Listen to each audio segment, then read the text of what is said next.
racist. In fact, if you even criticise any element of the immigration policies of the last two governments, you're racist. And yet the Home Secretary, Shubham Mahmood, tries to copy our policies.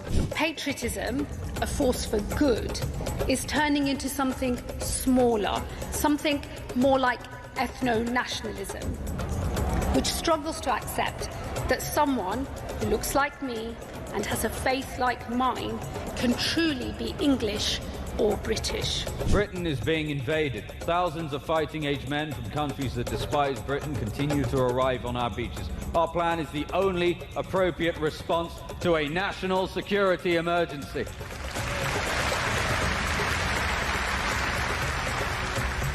Immediate removal. Deportation is the ultimate deterrent. Our flags flying proudly as we celebrate difference and oppose racism. Labour says these policies are racist and immoral, and by implication, Reform supporters, Reform voters, Reform sympathisers are racist too. Yes, if you think we should control our borders, you are, by the definition of the Prime Minister and his cabinet, all racists. We can all see that the country faces a choice, a defining choice. Britain stands at a fork in the road. We can choose decency, or we can choose division, renewal or decline. To accuse countless millions of being racist is a very, very low blow. Why? Well, this language will incite and encourage the radical left. I'm thinking of Antifa and other organisations like that. It directly threatens the safety of our elected officials and our campaigners. And frankly, in the wake of the Charlie Kirk murder, I think this is an absolute disgrace.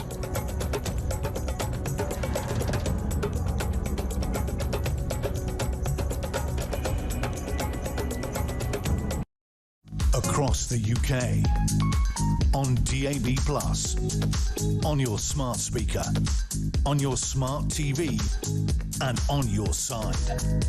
This is Talk.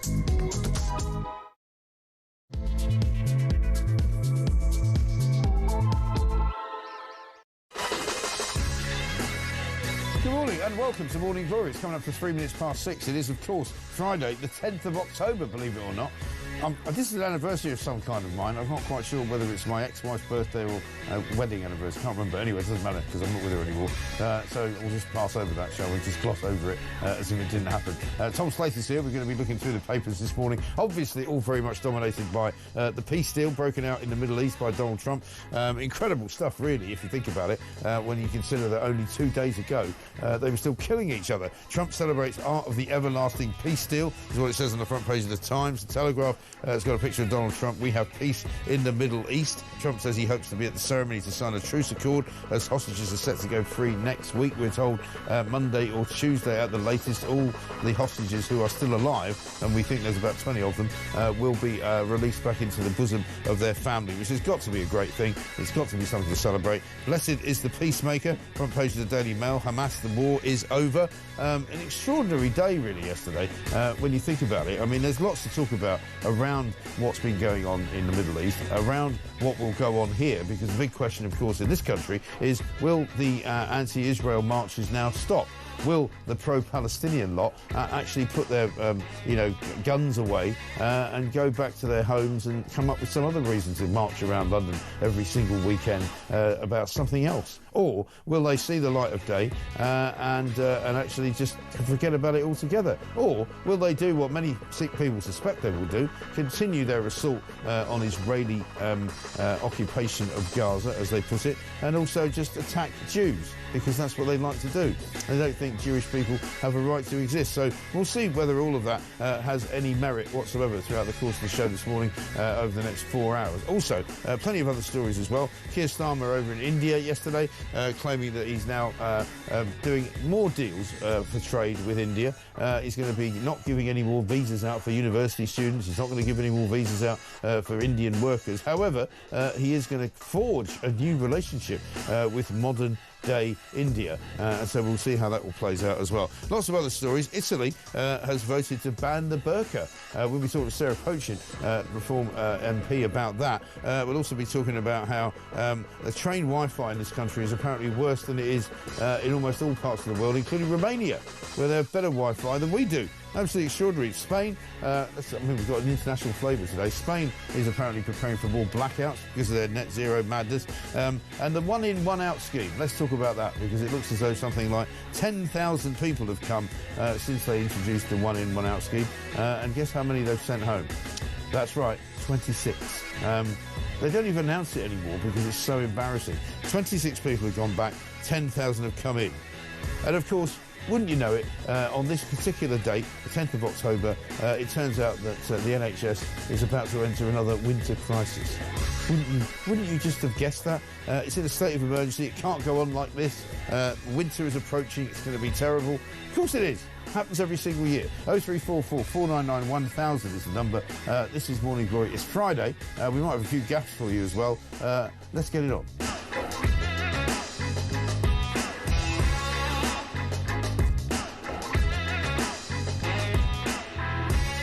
A very good morning to Morning Glory, and welcome to Talk, the home of common sense, the one place where the nation comes to talk. Tom Slater's here. Very good morning to you, Tom. This is really annoying, isn't it? So for those people who hate Donald Trump, they're going, waking up this morning, going, he seems to have got a face in the Middle East. Yeah, but he's such a horrible man. Yeah, but he talks about grabbing women by parts of their anatomy that we can't mention, and he's just a horrible man. Well, you know, he's managed to get peace in Gaza, which is actually quite an extraordinary story. I know, it's a huge story. I mean, the end to this horrendous war that Hamas started, let's not forget, but nevertheless a horrendous war for everyone involved. The fact that the hostages, it seems like if everything stays on track for phase one of this plan, are going to be returned, and the fact that it seems like there is a kind of tentative roadmap towards a longer peace is something that is to be commended. It's really called the bluff of all of the Israelophobes and the anti-Israel protesters who've been running around for years now saying ceasefire now, we get a ceasefire now. And they say, not that one. No, they're not like this one, because it's been orchestrated by Donald Trump, who's obviously a bad man. Absolutely. And it's going to create some interesting questions, isn't it? Is he going to get his Nobel Peace Prize nomination? I really hope so, just because I think that acceptance speech will be one for the ages. As you say, it's thrown a lot of things into the air, and it's shown up a lot of people in this debate for their own double standards and the fact that they didn't really care about peace. They cared about the destruction of Israel. Right. And I must admit, I mean, when Donald Trump mentioned it last week, and when there were noises about, can we put Tony Blair, one of the more ridiculous aspects of it, can we put Tony Blair in charge of Gaza? I mean, I'm still kind of quite looking forward to that if it's going to happen. A lot of people think it's a bad idea. But I never thought Hamas would actually agree to sort of defenestrate themselves and basically agree to get rid of the hostages, which is their only kind of bargaining chip, and then move on from there effectively, knowing that they're going to be pretty much taken out of the game because they have no now defence against Israel's forces. Absolutely, and that is certainly going to be the sticking point at the next phase. At the moment, we really are just talking about the kind of partial withdrawal of Israeli troops to return the hostages. This is going to be a stickier point later on, but it does seem like, particularly their Qatari allies, Hamas's Qatari allies, it's kind of spelled out to them, as did the United States, that if this was the kind of last chance saloon, that otherwise all bets were off in terms of Israel completely eliminating them, and maybe, just maybe, given how degraded they've been, given how many layers of their leadership have been taken out over the course of the past few months and years, that they kind of realised that they just had no more road, at least for now. I'm sure they're still going to try and put roadblocks in place of this deal, but at the same time, things have really changed on the ground. Yeah, and certainly watching the celebrations going on in Gaza yesterday, where a lot of people pointed out they look quite healthy, don't they? They don't look as if they've been involved in a famine. They don't look as if they've been, in any way sort of, subjugated to being treated like worse than the Nazis. The propaganda campaign from many people in this country, I think, is shameful. I think we should point out that those people who said those things that were not true should be literally hung out to dry, and I think we should go after those people.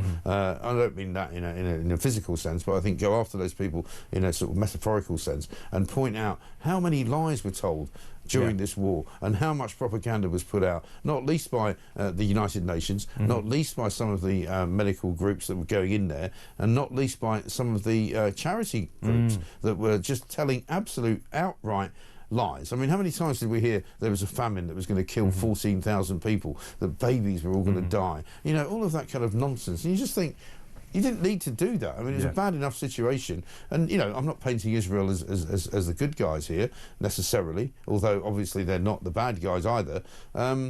But, you know, the levels of hypocrisy and the levels of just untruths that were being peddled by many people, including the BBC, by the way, and Sky, and some other members of the media, were off the scale. No, and that's something that we're really going to have to reckon with. It does seem like if... I think so. Because Israel has sort of won the war itself, but in terms of the propaganda war, Hamas have put in a hell of a shift, depressingly. I mean, the way in which their death figures have been just mindlessly repeated. Well, only last night on Question Time, I happened to be watching it last night, Zach Polanski, you know, the world's most useless politician, who used to think that, you know, fondling women's breasts and making sure that they could have their breasts enlarged by his hypnosis is now suddenly, you know, taken seriously. You know, he was spouting, you know, 55,000 people killed, you know, all these Hamas figures, which are not in any way representative of actually what happened. No, exactly. And also just people swallowing the kind of video propaganda that was coming out of there. The refusal to recognise that Hamas rules over Gaza with an iron fist. They're in control of a lot of the imagery, a lot of the messaging which is coming from the Gaza Strip. And I think particularly with sections of the younger generation, it's going to take a long time to kind of almost deprogram them a little bit. I think they've been turned against the Jewish state over many years, but it's really been put on steroids by this war. And also, primarily, I would say, by people in the mainstream media or with big platforms who should know better, not to mindlessly repeat the propaganda of a jihadist, terrorist, Islamist group, did so anyway, and gave the kind of rubber stamp to all the nonsense that's been pumped And out. the other thing that's interesting from the British perspective is that, and the Mail was really the only paper that's picked this up, the utterly pointless virtue signalling liberals like Keir Starmer and Emmanuel Macron, both of whom didn't get a mention by Donald Trump, who mentioned almost everybody yesterday when he talked about thanking, you know, people in the White House, thanking the cleaners in the White House, thanking his wives, thanking, you know, countries like Indonesia and others in the sort of what you might call the developing world for helping to make this thing happen. Didn't mention Canada, didn't mention Britain, didn't mention France, and there's a good reason for that, because he didn't mention any of the countries that so-called recognised Palestine as a state in the midst of all of these negotiations, which could have actually derailed them. No, absolutely, and this is a point that Marco Rubio, the Secretary of State, has made in recent days, which is that it's tempting to see the recognition of a Palestinian state as wrong-headed but ultimately just symbolic, like it won't really change anything on the ground, which is true to a degree. But he made the point that by sending the message to Israel that you know, we even need to make moves towards a ceasefire, otherwise we're going to recognise Palestine, incentivised Hamas to just dig in. They thought if we just continue to not come around the negotiating table, if we just continue to dig into our positions, then it's more likely we're going to get this diplomatic coup of all these various Western countries recognising a Palestinian state and giving us what we want. So it hasn't just made them irrelevant, it wasn't just a virtue signal, they have been spoilers to the peace deal that we now seem to be edging towards. Let's have a look at some of the clips. Marco Rubio, as you say, praising Trump, but also criticising Europe. Have a look. Not only is there no other leader in the world that could have put this together, Mr. President, but frankly, I don't know of any American president in the modern era that could have made this possible because of the actions you have taken unrelated to this and because of who you are and what you've done and how you're viewed. And this weekend, because of that, at some point very soon, we are going to see 20 living human beings emerge from the darkness into the light for the first time in 2 years. And that is because not only were you used the credibility and the power and the prestige of this office and the relationships you created, and you committed yourself to making it happen. And I think it will go down as a historic moment in the history of our country and something our country should be very proud of. I think he's right. I think it's quite a remarkable day, really. I mean, I've been sort of slightly underwhelmed by it all, I guess partly because, you know, you get so mixed up with the news and you get caught up with other stories and all of that. But it's really a massive milestone. I mean, it's an incredible achievement by Donald Trump, this, isn't it? No, I think so. And it's one of those things where you could say that it took his sort of unique way of approaching these issues to shake things out. And by which I mean the fact that he is kind of willing to go against type, the fact that he can be quite unpredictable. The fact that he was willing to sort of lose his patience with the Israelis while still continuing to be on their side. Right. You know, it's just the way in which he does sort of, you know, kind of shake the snow globe, do things a little bit differently. It does sometimes genuinely create space for deals to happen which otherwise wouldn't have happened. I think that's and I think for an awful lot of people, just to listen to a man like Donald Trump talking in the way that he does, very straight, you know, like a man in the street, you know, I don't think you can overestimate that, you know, in the sense that he doesn't sound like Keir Starmer. He doesn't sound like one of those ridiculous leaders who go, you know, we are standing on the forefront of a historical, you know. He doesn't do any of that. Let's have a look at what he actually said about the peace deal. They're all dancing in the streets. Right now, they're dancing in the streets. They're so happy. Everybody's happy. They're dancing in the streets of Arab countries, Muslim countries. I've never seen anything like it. Everybody is happy. Mr. President, looking ahead, what guarantees Hamas disarms and that Israel doesn't resume bombing? The first thing we're doing is getting our hostages back, okay? And that's what people wanted more than anything else. They wanted these hostages back that have lived in hell like nobody has ever even dreamt possible. And after that, we'll see. But they've agreed to things, and I think it's going to move along pretty well. And again, you get these kind of, you know, these nitpicky journalists, and you know, I should probably be on their side, but I'm not often, because they're so ridiculous that they're trying to pick holes in it because it's Donald Trump. Of course, yeah. But what are you going to do next? Well, never mind. The bloody hostages are coming out. I mean, that is the greatest, you know, result of all, really. That 20 people who are still alive, who have been. I mean, there's one guy who's going to be coming out. We can't forget a couple of weeks ago, digging his own grave. Yeah.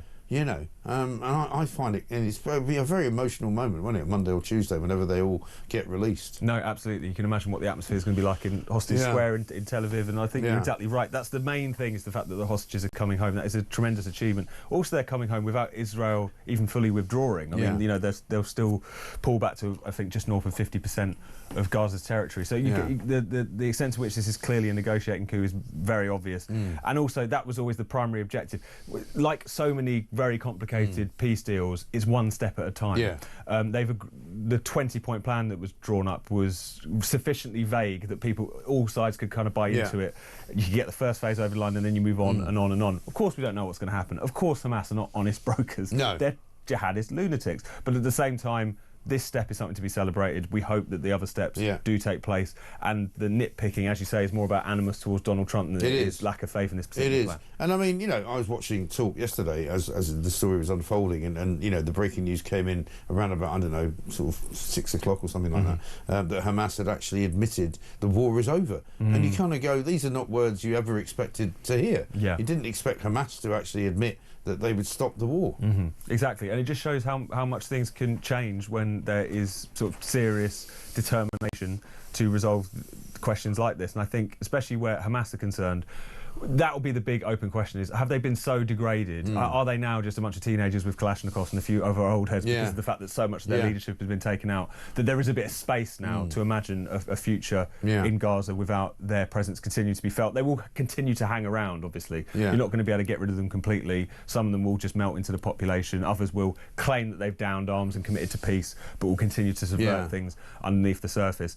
But the idea of them kind of ruling over Gaza with the iron fist that they have seems like it is coming to an end. Back here again, as I said, without wishing to put too fine a point on it, there was a rally last night by the Campaign for Anti-Semitism outside of Downing Street. Julie Hartley-Brewer was down there. I saw her down there with Camilla Tominey from the Telegraph as well. And, you know, they were both saying, basically, of course the marching won't stop, because the crazed people who are on the sort of side of Palestine action, the people who want to see, you know, a free Palestine, they don't get it. They don't go, oh, this is brilliant, the war's over, let's now concentrate on winning the peace, or let's now concentrate on sort of setting up a new government which doesn't involve Hamas, which doesn't involve terrorism, which doesn't involve anything horrible, and is actually a democratically elected government.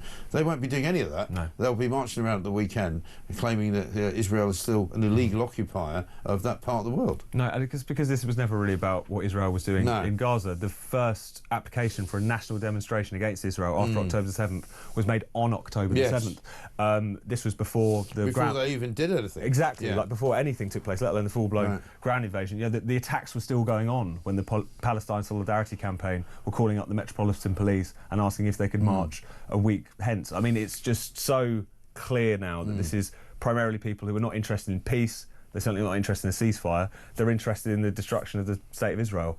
And the people who genuinely seem to think that the right response that the Israeli government should have taken to October the 7th, the most deadly assault on Jews since the Holocaust, would be to say, you've got a point, we're just going to pack this whole thing up. It's absurd, but they're going to continue to do it. Yeah, they will. And Keir Starmer, of course, is left, standing, holding the baby, effectively, because he had no part in it. Yeah. He made a statement yesterday when he was in India, and God knows why he was in India. Yeah. We'll come to that in a minute. We'll play that in a minute as well. But this first from Sean in Gloucester. He said, "Good morning, Mike. Trump has provided, if anyone needed, what a true leader he is all about. What have we got? The snivelling, flip-flopping, useless liar, Keith Starling, that doesn't know what a woman is and imposes a load of rubbish on us that we neither want or need, accuses us of being far-right racist, taxes all of our money, etc. I've generally had enough of this moron." Well, I think a lot of people have, Sean. Let's have a look at what he had to say yesterday about this. And I will take this opportunity to put on record my thanks to President Trump for his leadership on this, to the Qataris, to Egypt and Turkey, who've done really important work in the negotiations. It is a relief to the world. And I think particularly of the hostages who've been held a very long time and their families, and to all the civilians in Gaza who've been so affected by this conflict.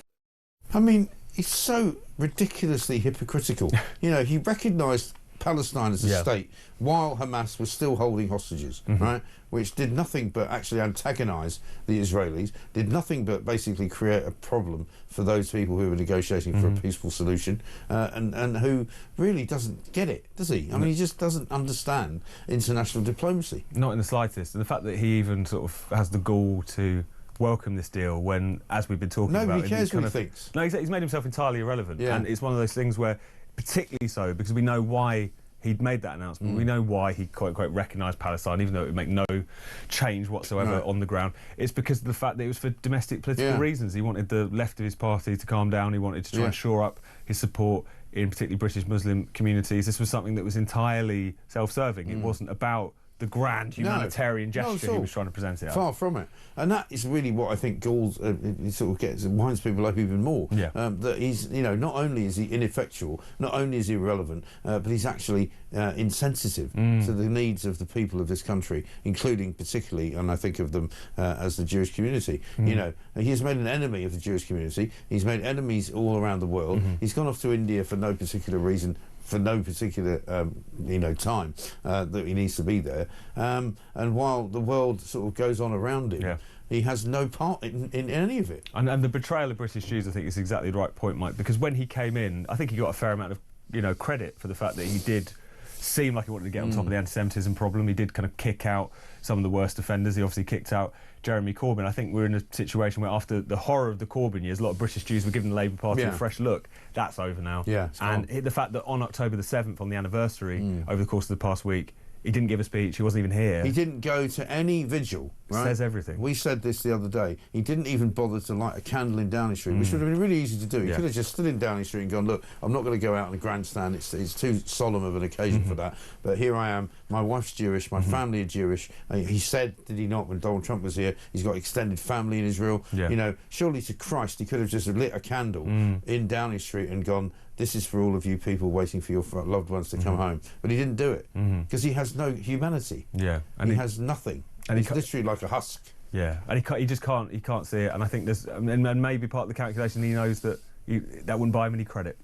Maybe he knows that it's too far gone. Well, because he knows as well that the scumbags who purport to be, neutral, but who are on the Muslim side of the argument, are not at all neutral, and therefore he would upset them if he lit a candle for the dead and for the people who are being held hostage. And that tells you everything about why Israel was right all along, and the people who support Palestine are completely and utterly wrong. No, and I think that's exactly. We're at a point now where people just putting up ribbons for the hostages, no Israeli flag, even no kind of statement about politics, are finding those ripped down. We've seen this since October the 7th. People purely putting up posters with the faces of the kidnapped on there, including babies and very young children, finding them defaced and pulled down. This is what we're dealing with here. This isn't just a concern about the people of Gaza. This isn't just disagreement with the policies of the State of Israel. This is a really entrenched anti-Semitism, which the Labour Party seems to be running scared of rather than trying to confront. Yeah, exactly right. Tom, good to see you. Tom Slater's here, of course. We've got lots more to do. We'll tell you coming up next whether Keir Starmer actually sounds less robotic or more robotic when he speaks a foreign language. What do you think? This is Talk.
Here, people like Starmer, they want the state to make sure that individuals know that the state is more powerful than them, and they can stick that idea, that notion, where the sun don't shine, as far as I'm concerned. Absolutely, very well said. I mean, what they want to do is actually own us, manipulate us, and control every single thing we do.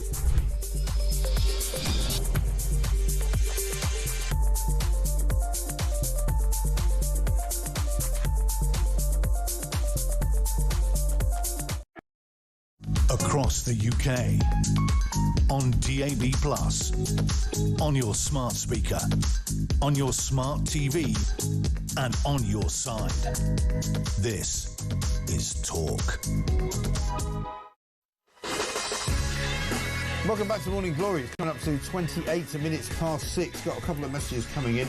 This from Damon in Wigan. He says, thank you to President Trump for the end of the war, and I hope the world will start to calm down and talk to each other. Cheers, Mike. Well, you know, sometimes it's interesting, isn't it, that occasionally, Tom Slater's here with me, occasionally you'll get something like this happening, and it has a sort of calming effect, perhaps, on not only just the war in the Middle East, but also maybe on the way that we all kind of deal with things in this country, because in the last few weeks, I mean, this country's been going insane, isn't it? Yeah. You know, people putting flags up all over the place, people shouting at each other. I mean, I'm getting pretty tired of seeing on Twitter and on sort of, you know, social media, people just shouting and rowing with each other all the time. You know, it's reached this kind of fever pitch, and I wonder whether, you know, because of that, President Trump has gone, you know, we can actually find a peaceful solution to almost anything. If you can cause peace to break out between Hamas and the IDF and Israel, maybe you can do it everywhere. No, exactly. Surely, you know, between the people who are warring with each other in this country, surely that's an easier gap to bridge. It feels like we're at war, though, doesn't it? Yeah. I mean, it feels like we're at war with the woke. It feels like we're at war with the police. It feels like we're at war with the kind of, you know,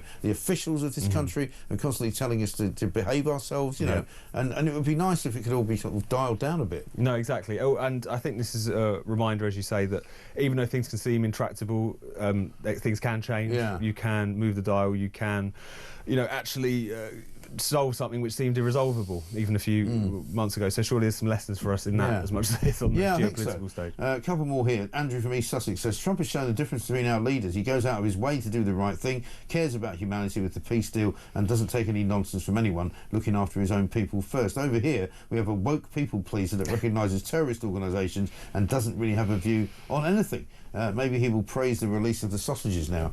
I mean, you know, you never know, do you, with Starmer? But let's have a look at what Starmer did, because he went over to India. Nobody kind of really thought, why is he going to India? I mean, I asked the question earlier in the week. It was like, well, I presume he's going to India because he doesn't like the idea that things are going a bit wrong here. You know, the digital ID story is ratcheting out of control. You have free speech problems.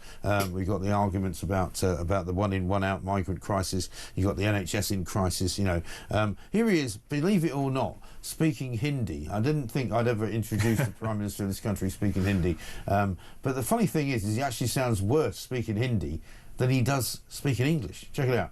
Mujhe yahan aake bahut khushi hui. I mean, it's not so much a sentence as a series of 5 words spoken separately, as if they don't actually have any connection to the word before or after. Yes, it's this odd sort of... Cushy, you know, it's like, shut up. I mean, it's kind of reassuring that he sounds similarly robotic in whatever language that he's speaking. At least that's obviously just really him, rather than just what he's been trained into. He looked very pleased with himself there, didn't he? He did. Even though it was like a sort of child who just learnt a nursery rhyme. In the same way that he looked really pleased with himself in the cockpit of the BA plane. when he said, "This is your captain speaking," he didn't actually say that, but I mean, he might as well have done. Yeah. And it was so robotic. He just went, "Oh God, really? Please, just stop. Just stop talking in public." It's clear Starmer Be Normal challenge is one that he fails every single day of the week. It feels like he really does. One of the things that he did say, though, which he kind of let slip, and I'm quite interested in your view on this, because, you know, if you remember the sort of the dead cat policy of the ID cards and digital ID that came out on the Friday before Labour Party conference to sort of try and swivel everybody away from Morgan McSweeney's problems, swivel everybody away from, you know, what was it called? Donkeygate. Yes. You know, where he apparently seemed to have avoided tax in one way, shape or form. He suddenly let it slip that digital ID was going to be a thing. Have a look at this. One of the things on digital ID that I do think we need to emphasise and make the case for, frankly, is the great benefits of digital ID. You can see from Estonia the speed with which people can access services that are available to them, which have been transformational, and there's great enthusiasm in Estonia for it. Here in India, I think it's 1 billion people have digital ID. It's been taken up on a voluntary basis in huge numbers, not least because it means that you can access your own money, make payments so much more easily than is available with others. So I think now we need to go out and make that case of the huge benefits that this will bring. There needs to be a national debate about it. And again, people are asking questions because there's more questions than answers. It's like, is it compulsory? Nobody seems to know. Every time you ask a different Prime Minister, or sorry, a different Minister, you get a different answer. Is it going to be made available to everybody? Nobody seems to know. Is it just for people who are coming here from foreign countries? Nobody seems to know the answer to that. You know, there are so many questions about it, and people are now worried because he's made noises about how it's going to affect your bank account, how it's going to be something you can use to pay your taxes, how it might be used for, you know, tracking. You know, there's so many questions about it. No, exactly, and he's got a lot of nerve talking about we need a national debate about this. There was no debate about this. There was Tony Blair, you know, going on about it for years. It wasn't in the Labour Party manifesto at the last election. This wasn't something that they were rolling the pitch for and making the case for. They just turned around and said, we're going to do it, we're going to impose it, it's going to probably be mandatory for work, presumably, if you want to use this as a way to crack down illegal migration. But now, except then they say, well, it might be voluntary. No, exactly. Well, what is it then? Which one is it? It doesn't make any sense. And I think it's probably a reminder that this is something that obviously big sections of the Labour Party want to do for a long time anyway. But I think this policy was also a reminder that they are just kind of out of ideas. Yes. They're kind of desperately looking for something that will either distract from their current woes or will give them kind of some semblance of mission going forward.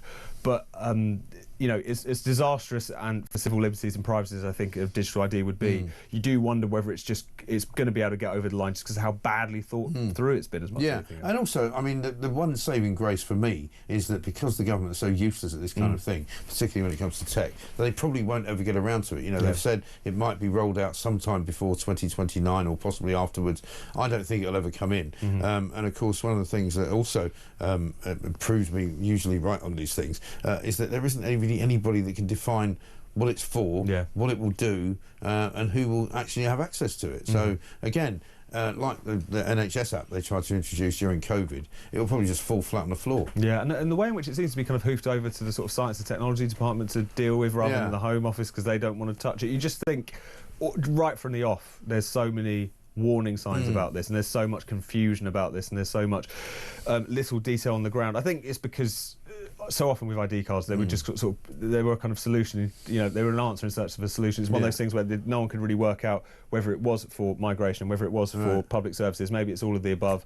It's just quite clearly that they just like the idea of people being more registered, surveilled and controlled. What that will actually benefit us it comes second. No, it benefits them. It doesn't benefit us, and we're all going to go, actually no, we're fine. But the other thing that I find amusing is that the day that he announced it, which was on the Friday before Labour Party conference, as I said, to try and create a sort of dead cat distraction from all the other stuff that was going on, 35% of the population actually were quite in favour of having ID cards or some kind of form of a digital ID.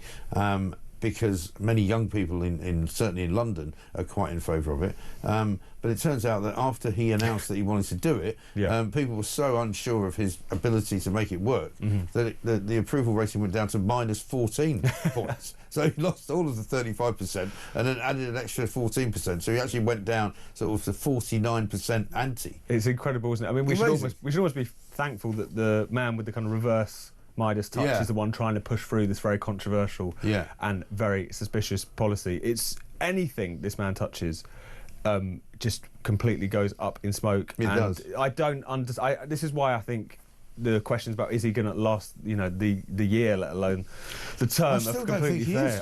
How can he go on like this? I mean, it almost gets to the point where you almost start to feel sorry for him in a strange sort of way. It's like he's, as in that book that was written about him recently, like the sense that he's just the guy at the front of the DLR pretending to be the driver has never been more I think real. That's absolutely brilliant, And I mean, he comes back from India and we get back to sort of normal parliamentary processes, I guess, and we get the Prime Minister's questions next week, and all of the same problems that were here 2 weeks ago, which nobody's really talked about for a while, are still here. He hasn't solved them. Morgan McSweeney still in a bad place over the £740,000 donation that he never declared.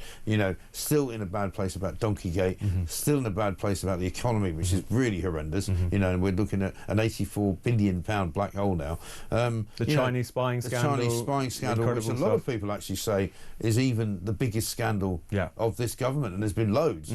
But this one, again, they all say it again, reading stories this morning, this is the one thing that might bring him down. No, especially because you had the CPS this week openly accusing the government of effectively kind of collapsing the trial because of how they were slow walking the information. And he's the guy who talks about how when I ran the CPS it was absolutely the best run thing ever, and now they're calling him a liar effectively. And it's one of those things where if there weren't so many other things going on in the world, this would be a much bigger story. And also if it wasn't the sort of story that takes a little while to explain, it's more than a kind of one-liner to get over what a scandal this potentially is. It's and also they've got nothing else to point to. All governments are hit by scandals of one type or another. You don't have to be cynical to recognise that. There's a lot of people involved with often questionable tax arrangements or things that they've done in office that maybe they shouldn't have done. This stuff dogs the Labour Party much more because they have nothing else to point to. They don't have public support. They don't have a vision. They don't have a clear policy agenda. Everything they try to do, they cannot do, either because their backbenchers or the country tell them not to. It's one of those things where these scandals dog them much more than they would otherwise because there is nothing else that you can recognise. I mean, it must be the only government that's been in a death spiral since they got in. I mean, literally from day one. Suddenly Lord Ali was the start, and it's gone downhill from there. I mean, it took Rishi Sunak and the Conservatives, 14 years in power, a pandemic, all sorts of betrayals along the way for him to become, I think, the second most unpopular Prime Minister ever. Keir Starmer is the most unpopular Prime Minister ever, and he's got there in 18 months. It just says Less than 18 months. Quite an extraordinary place to be. This from Darryl in Blackburn. He says, "Morning, Mike. You mentioned Starmer leaving the UK for India instead of marking October the 7th at a vigil in the UK, but nobody has noticed the fact that there was a deafening silence from King Charles, a man who marks every Islamic event with a few words." Interesting point. Mike, countries around the world rub their hands together when they see Starmer heading their way. They see a cash cow and know he has gifts. He is a great Prime Minister for everyone else except for us. That's Kevin Shropshire. Interesting moment actually yesterday when I think it was a reporter from one of our rival stations who asked the question, you know, because in India they had big pictures of Keir Starmer up all over the place, and they said, you know, is it a bit weird for you, Sir Keir, to come to a country where you appear to be very popular and people seem to want to, you know, cheer you on and look at huge pictures of you, whereas you go back to Britain where you're one of the most unpopular Prime Ministers that's ever been, and nobody wants to put up a picture of you, let alone cheer you. You know? Yeah, no, I think that's exactly right. Especially, you know, Keir Starmer is so unpopular, you know, it's become the stuff of football terraces. Yeah. You know, there's that chant which I won't repeat because you can't at this hour. They were doing it at the darts apparently last night. It's just Keir Starmer's like, you can't say it. We always knew he was going to be useless. We always knew he was going to be like boring. We always knew that he was going to be a not particularly inspiring politician. I'm amazed and quite almost pleasantly surprised that he's become so hated so quickly. Yeah. Like people have really seen through him. I thought he was going to be one of those people who people struggle to get animated about. Sort of vanilla. Yeah. But it's quite the opposite. They really hate him. People absolutely detest him. We're going to come back with Piers Morgan in a little while, talking to Zach Polanski. He was on Question Time last night, absolutely hopeless. But because it's Friday, and even though we're quite serious this morning because of the peace deal in the Middle East, we're going to keep you entertained with a few gaffes. Here's Ian Collins and Kate Ferguson from Labour Party conference. Is he doing it just for his party, or is he doing it for the wider country? Oh, sorry? Oh, it's both. They're doing it for both. So he's going to be doing it to speak to his party base. Sorry, excuse me. There might well be, you might well have an earpiece problem there, Kate. Is it back with you? Shall I? I think we might have just lost communication with Kate. We'll try and put that right and get back to Kate if we can on that specific question. Yeah. Never mind. Sometimes things go wrong. What can you do? At 6:41, this is Morning Glory.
across the UK, on DAB+, on your smart speaker, on your smart TV, and on your side. This is Talk.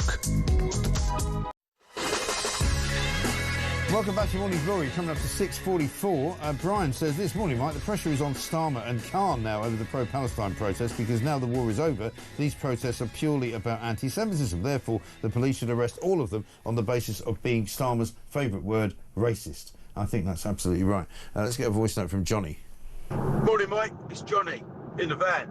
Listen, it's a great thing, this peace deal that President Trump seems to have negotiated. I hope it all works out and it all pans out exactly how he wants it to. The only downside I can see to this is that all the pro-Palestinian lefty lunatics now won't have anything to demonstrate about, so they'll probably have to go back to climate change protesting, I imagine. Great show as ever, mate. Take care. Well, this is the thing, isn't it? I mean, all these pro-Palestine lot, presumably they'll have something to complain about. I don't know what it's going to be, but they'll no doubt be out and about this weekend. I'm sure they will. And, of course, once again, you'll have the Home Secretary talking about limiting their ability to do so. And you wonder whether or not the Home Secretary, in the shape of Shabana Mahmood, is going to start protesting about the protests and saying, actually, here's another idea. Why don't we just ban protests altogether? So that you can't protest against migrant hotels. We'll be moving you out of there. You can't protest against the digital ID. You can't protest against anything. You can't even go out and show your flag and wave it around because obviously you're from the far right. It's all going to be fascinating to watch. Let's have a look at Zach Polanski, though. He was on Question Time last night. Tom, I don't know whether you saw it, but he got into a pretty big row with Zia Yusuf, the former head of Reform, who's now head of the Doge Department of Reform. But here he is, first of all, talking to Piers Morgan about whether women can have a penis. Can a woman have a penis? Yes. It's going to take them a long time on the National Health Service to get rid of it, but that's another separate problem. All right. I think we'll leave it on a woman can have a penis. People can I think you're lacking nuance and complexity about a pretty complicated Not really. You couldn't have been clearer. I'm clear, because actually when you want to look at the science... You were crystal clear. Ask a simple question. But you're laughing at it, which I think demeans trans people. Absolutely ridiculous. What have you got against trans people? Why are you punching down? Why are you not saying nothing against the real trans problem people? in this I've already country? told you that I think trans people... You sound like you have a huge problem with trans people. No. It sounds to me like you don't understand what a woman is, which I think is a huge problem for someone leading a party in this country. A woman is a gender. Sorry? You said, what's a woman? No, a woman is a gender. Biological and gender female. is complicated. No. Gender is a spectrum. It's not complicated. A woman is a biological gender a spectrum? Is it that binary? Do you think people are born male and female? Not necessarily. Oh, for God's sake. I think it's more complicated than that. It's not more complicated, Zach. Well, it's not more complicated than that if you're a TV show host who wants to make it binary and ridiculous. Zach, you're going to have to work this this stuff out. But actually, if you want to have a nuanced conversation conversation that actually reflects science, you know, when I asked you if you want to be when I asked you if you want to be Prime Minister, there is not a cat in hell's chance of you ever becoming Prime Minister if you don't know what a woman is. The UK Supreme Court has made it crystal clear. But that's what a not the woman Supreme Court's job. The Supreme Court's job is to look at legislation lay down the law and then of the make a land. legal ruling. OK. So you know more than the Supreme Court? Well, yes, actually, in this case, yes, I do. He thinks he knows more than the Supreme Court. Let me just point out to you, as I do every single time this bozo appears on the airwaves, he used to spend his time as a hypnotist, claiming that if he said the right words and got you in the right frame of mind as a woman, he could actually make your breast bigger. This needs to be brought up every time he's on television. He does. If you genuinely believe that, of course you believe that women can have penises. Of course you believe any nonsense that Greta Thunberg's going to Not only does he believe that women can have a penis, but he believes that he can make their breast get bigger by just thinking. I mean, what does he think he can do to their penis? Well, quite. That could have been another string to his bow. It's early in the morning. Sorry about this, but you know, these questions have to be asked. Absolutely. He was on Question Time last night. Here he is having a go at Zia Yusuf. This is racism, it's fascism, and we should call it out. Zia.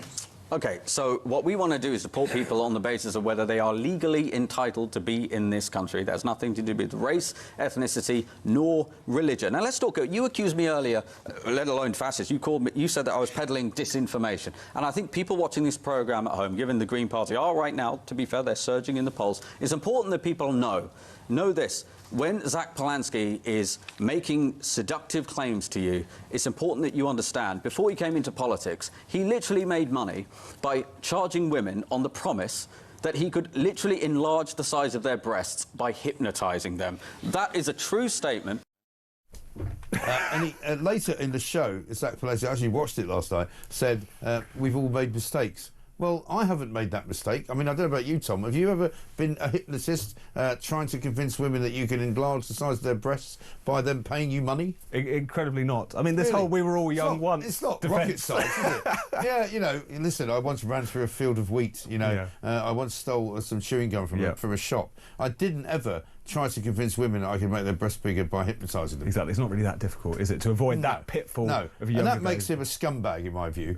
Sorry. I mean, I'm not going to shrink from that. I just think it makes him a creep, a weirdo, and somebody who is not to be trusted. As simple as that. Yeah, and I think it's that's why I think it's so a useful bruise to keep punching, because he clearly, he clearly hates the fact that this keeps getting brought up. And also it tells you something. Also, who does he think he is? He also changed his name, by the way, and he claims it was because his family changed their name to avoid being thought of as Jewish, which I get. But nevertheless, Zach Polanski is now his name. It wasn't his name for most of his life up to now. Yeah, and his politics have been all over the shop. He started out as a Lib Dem, then he was suddenly with Extinction Rebellion, now he's in the Green Party. He used to hate Jeremy Corbyn, now he loves Jeremy Corbyn. This guy's not to be trusted. No. The hypnotism thing is just the perfect cherry on the cake as to why in many ways, he's the leader that the Greens deserve, because they've been mental for many years, and now they've got the perfect figure. And also, when he started banging on about the Middle East, he didn't mention the fact that Mohsin Ali, who is one of his deputies, is absolutely rampantly anti-Israeli and anti-Semitic, and is a man who would like to see the destruction of the Israeli state. And that's another thing which everyone will remember, Mohsin Ali being elected and saying that this is for Gaza. He put out a video after October the 7th talking about the essentially the rights of the indigenous people of Palestine to resist. Quite impolitic thing to say, given what October the 7th was. And yet they're still surging in the polls. That's one of the things. I mean, they're not going to become a majority party. They're not going to become a serious. What they are going to do is damage Labour. Absolutely. Right. And because there's enough nutters who now currently support Labour who now think Labour are not left-wing enough. So now they're going to go Green. Yeah, exactly. So it's depressing that even on a small scale, what they're offering is successful. But there is some truth to that. Exactly right. Let's get a voice note from Matt. Morning, Mike. Matt in Hove here. I just heard you call it one in, one out again in the intro. Can we please stop calling it one in, one out? Because there's no out.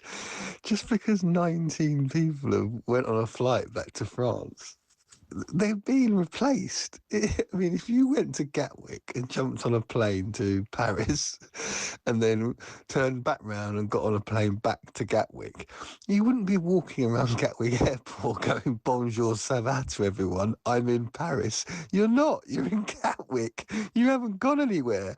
You're still in Gatwick. There's no out. It's just in. It's true. I mean, in a way, it's almost a comedy name, one in, one out. I mean, I continue to keep using it because that's what the government keeps saying. But of course, you've noticed, have you not, that they've stopped telling us when anyone's actually gone out. They don't go, today we managed to deport 3 people to France. They don't say how many people they've done because the number is so small that it's actually embarrassing. So they now don't mention it at all. But I'm reliably informed that I think they've spent the last 3 weeks or something sending something like 20 people back. Meanwhile, about 4,000 people have come the other way. It is a joke. Tom Slater's here with me. We've got more to do. Apparently the NHS is in crisis. Well, it must be. It's autumn, isn't it? October. It's always in crisis. This is Talk.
Talking about the Islamification of culture, just very quickly, because I know we need to go to a break, but it's not so long ago, was it? Just a couple of weeks ago, when the NHS was actually singing the praises of first cousin Mary. I mean, I was talking about this to my wife last night. I said, this entire country is just going insane. And we have a health service. Oh, yeah, but there's a lot of cultural advantages to it. This is insane.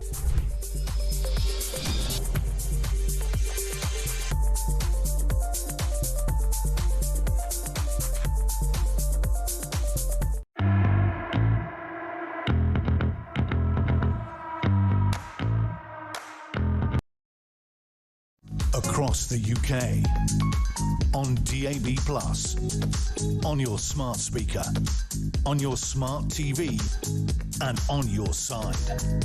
This is Talk. Welcome back to Morning Glory. Goodness me, it's 6:56. We have almost out after the first hour. Tom Slater's here with me. Mike, can you get a message to President Trump? Don't let Starmer anywhere near phase 2, please, says Gary in Northants. Trump has done a great thing, but the lefty press still go against him. Trump is the peacemaker, says Chris. Let's get a voice note from Phil on IDs. Good morning, Mike. Phil from Hertfordshire.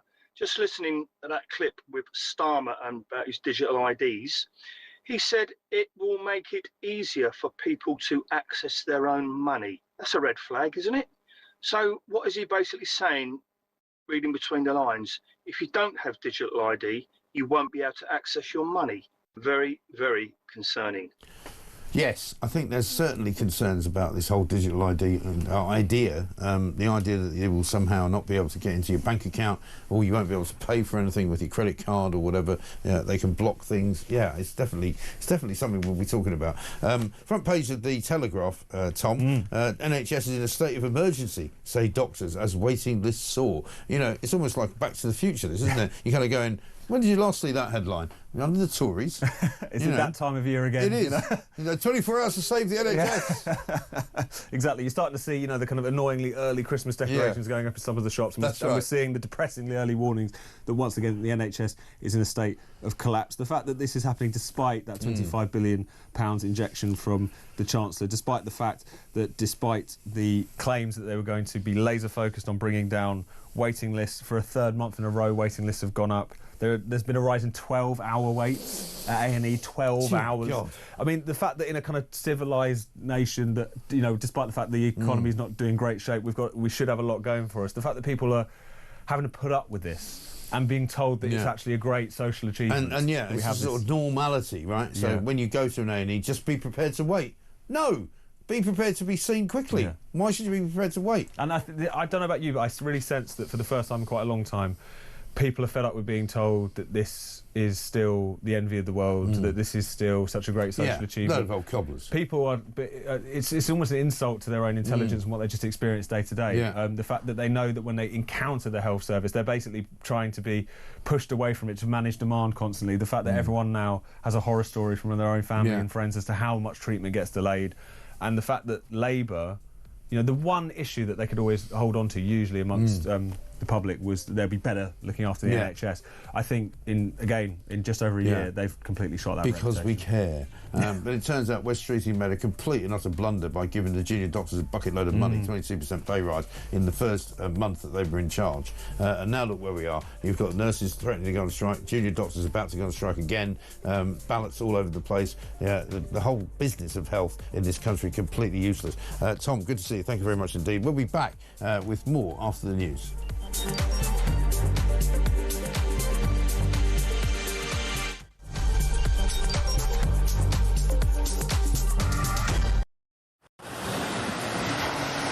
Libya has become a major transit route for refugees and migrants from sub-Saharan Africa, and many of them come through Libya dreaming of getting to the UK, particularly from Sudan, where there has been a civil war waging for the last 2 years. And those asylum seekers or economic migrants who make it from Sudan to the UK have a 99% chance of being given leave to remain. So I spent several hours talking to immigration chiefs here in Benghazi on the east side of Libya. The Libyan National Army has a very good grip on the immigration problem, albeit fighting against a huge crisis with limited resources. There is a very, very clear process of giving people proper health checks, the life-saving care that they need, and then working out where it is exactly that they've come from. Their message to the UK is that you are fueling this problem. You are effectively advertising a great new life for people from sub-Saharan Africa. They actually said, you know, what do you think happens when a guy from Sudan comes up through Libya and makes his way all the way to the UK and gets put in a luxurious hotel and provided with everything? And make no mistake, it is a perilous journey. We see it from the end point. We see the Channel crossing as the dangerous bit. But actually where these journeys begin is in the hot desert. Many tens of kilometres have to be covered on foot by these migrants. And as many as 1 in 4 do not make it. That means bodies in the desert. The Libyan authorities are having to recover bodies in the desert. About the UK and how much awareness. Please understand the scale of what we are dealing with here with very, very limited resources. Once again, you know, people come in from charities, from NGOs, they use warm words, and the authorities here told me the only thing that we ever get is maybe a few toothbrushes and some nappies for the babies.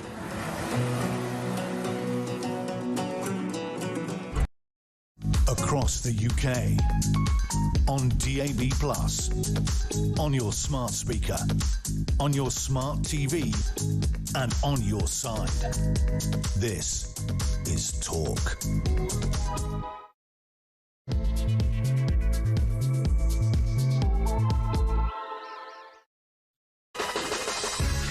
Welcome back to Morning Glory. It's coming up to 3 minutes past 7. It is, of course, Friday, the 10th of October. I think Keir Starmer's back in the country. Bad news all round.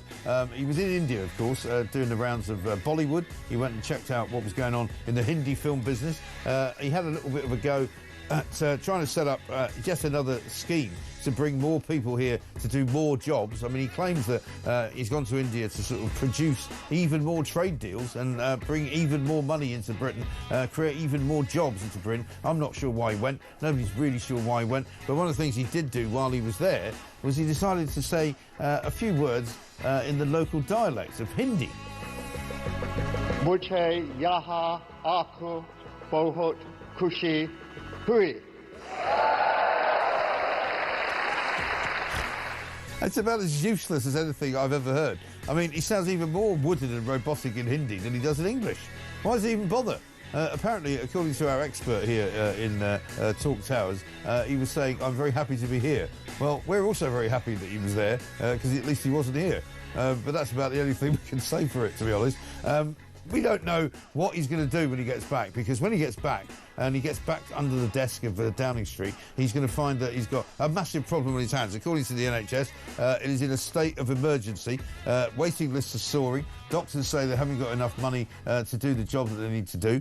Meanwhile, the release of a dossier into the Chinese spying was blocked by the Treasury, so he's in an awful lot of trouble about the Chinese spying case. Meanwhile, he's also in an awful lot of trouble because he's got a Chancellor who doesn't know what the hell she's doing. And she's only really about 6 weeks away from making probably what is the worst budget in the history of British government, right? She's going to be taking the government and the country down the gurgler. We are already facing an £84 billion black hole, I'm sorry to tell you. Coming up in the next hour, we're going to speak to Benedict Spence, political commentator. The big news this morning, of course, is that peace has broken out in the Middle East. No thanks to Keir Starmer, no thanks to Emmanuel Macron, no thanks to Mark Carney or any of the other Western leaders who've decided to recognise Palestine, which is not a state, before a peace deal could be struck. It looks as though now all the hostages, and 20 of them we believe still to be alive, will be released on Monday or Tuesday. Donald Trump is going to fly to the Middle East to sign the deal. And quite frankly, if it wasn't for Donald Trump, I don't know what we'd do in this world, because there's nobody else that seems to know what the hell they are doing. 0344 499 1000. And that way, don't even get me started on digital ID cards. This is, of course, Keir Starmer's latest wheeze, where he says this will be able to make it easier for you to access your own money. Well, sorry, I can access my own money now. Thanks very much indeed. It's called having a bank card and putting it into a machine and having that machine then give me the money that comes out of the bank account I put my money in. Why do I need an ID card for that? 0344 499 1000. Also, we'll tell you why opening pubs later will not actually help the business of pubs at all. We'll tell you why the BBC has got yet another scandal on their hands. Their DJ Tim Westwood charged with rape. We'll also say why Spain faces blackouts over net zero and why for some reason, train Wi-Fi in this country is worse than it is in Romania. 0344 499 1000. Also, Sarah Pochin coming up from Reform. She's going to tell us why she agrees with Giorgia Meloni, who wants to ban the burqa in Italy. Absolutely brilliant idea. 0344 499 1000 is the number. This is Morning Glory. Let's get it on.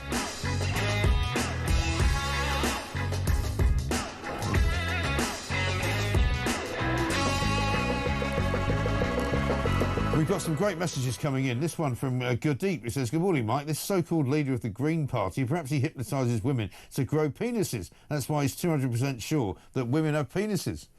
And we're getting into some very dangerous territory for a Friday morning there. This one from Croach Triss. And apologies for the language on this one, but she says, "Zach must have practiced hypnosis in front of the mirror as he's turned into a massive tit." I can't argue with that. You know, this is Zach Polanski, a man who changed his name, right? When he grew up, he wasn't called Zach Polanski. He suddenly reclaimed the name Zach Polanski because he says that they changed the name in his family in order to avoid being accused of being Jewish. And I get that, and I know some other families have done that, so I won't castigate him for it. But let's face it, the man is a bit of a charlatan after all. Let's talk to Benedict Spence, who is here as a political commentator. First, Shane on ID cards. Morning, Mike. Shane in Bournemouth. Keir Starling can stuff his digital IDs right up where the sun don't shine, because I tell you now, I'm not going to go for it. I know my mum's not going to go for it, and everyone who I work with won't go for it. So all it is, it's just another way of the government trying to control us. There's no benefits to it. The only people who benefit from that is going to be them. I mean, if they can access your bank account and control what you're spending, that's not right. Well, this is the thing, you know, ID cards, it was announced just before Labour Party conference this week, or last week actually, so it was the week before last, on a Friday, 2 weeks ago probably, that they announced that ID cards were going to be introduced, but it was all very unclear. Was it going to be mandatory? Was it going to be for some people but not for others? Was it going to be to try and crack down on people who might be trying to seek work when they shouldn't be allowed to? Is it going to be about paying your tax returns? Is it about, you know, getting your money in order? Is it about them reaching into your bank account and taking money out? You know, nobody really knows what it's about, but what we do know is if Keir Starmer can get away with it, he will try and impose it upon us. Let's ask Benedict Spence what he makes of it. Benedict, very good morning to you. Good morning, Mike. How are you? I'm very well. I mean, my sense on this, I know it's not the big story of the day, we'll get to the peace deal in the Middle East, but the ID card story, which he's kind of let slip during his trip to India, is slightly troubling, isn't it? Because it's not very clear, one, what it is that it's meant to do, or two, who's going to access it, who's going to be in control of it, and how you're supposed to operate with it, if you like. I mean, just fundamentally, it's, you know, a major sort of project that our government has shown over the last couple of years, in whatever form it may take, it's not necessarily capable of doing. I mean, given, you know, the sheer number of data leaks that this government has had in the last couple of years, this is not something at all I'd feel confident in leaving in their hands. You know, very sensitive information, all of which, of course, we're being told is going to be done online, supposedly, you know, to give the implication that that shows sort of ease of use. That's a sort of an overarching fear that I have, that it'll be incredibly expensive and very complex to roll out, and naturally, given that it is the British government, they'll botch it anyway. And then, of course, as you say, you looked at what it is, and it is an infringement on our civil liberties, and it's going to be talking about, you know, who can get a job, who can get access to certain services, who can get access to certain benefits, who can do all sorts of things. And what's being done there is it's being spun to us as, well, this will help us to tackle illegal migration, which, you know, you kind of sat there going, no, there is a way to tackle illegal migration, and that's to stop the people from crossing the channel in the first place. Why is it that the rest of us should have to have our civil liberties infringed upon and have a form of serfdom brought back where we, the people who were born here and live here and pay our taxes and work hard, effectively have to seek the permission of people? That is what an ID card is. You're seeking the permission of somebody to get a job, to get NHS treatment. Actually, our society is based on trust. The government has destroyed that trust with a series of incredibly bad decisions over the years, and is now making us take the rap for it by saying, well, this is the only way you'll get the trust back, is by doing this thing that we want to do. Well, this is the thing. And I mean, it was all very confusing, wasn't it? Because I think most of us agreed that when it was introduced to the nation, if you like, on 2 Fridays ago, it was very much a sort of dead cat strategy. They were trying to get Morgan McSweeney off the front pages, trying to get Dolkygate off the front pages, and they weren't really very clear about who would have to, have this digital ID, whether or not it was compulsory. They didn't seem to know. But he kind of let a bit go yesterday in India. Have a look at this. One of the things on digital ID that I do think we need to emphasise and make the case for, frankly, is the great benefits of digital ID. You can see from Estonia the speed with which people can access services that are available to them, which has been transformational, and there's great enthusiasm in Estonia for it. Here in India, I think it's 1 billion people have digital ID. It's been taken up on a voluntary basis in huge numbers, not least because it means that you can access your own money, make payments so much more easily than is available with others. So I think now we need to go out and make that case of the huge benefits that this will bring. There needs to be a national debate about it. So he wants to have a national debate about it now. He didn't want to have a national debate about it before. We've never had a national debate about it. He never put it in his manifesto. He says that you'll be able to access your money. Well, I can already access my money now. Thanks very much indeed. I mean, that's a staggering comparison to say, oh, well, it's very popular in India because you can access your own money. Right. As you say, everybody can access their own money. Like, what's he planning on doing to stop us from accessing our own? Right. The other example he gives is Estonia, a country of 1.3 million people. He doesn't actually say what the services are that it allows them to access, but again, I shouldn't have to have a digital ID thing to access the services that I already pay taxes into. I'll put it this far. A form of ID, your passport, is often needed for all sorts of things, fine. But we already have those. And what that isn't is a way of saying whether or not you have the credit score to be able to do these things, which is effectively what this is. It's simply a question of saying, right, is this your address? Yes, it is, fine.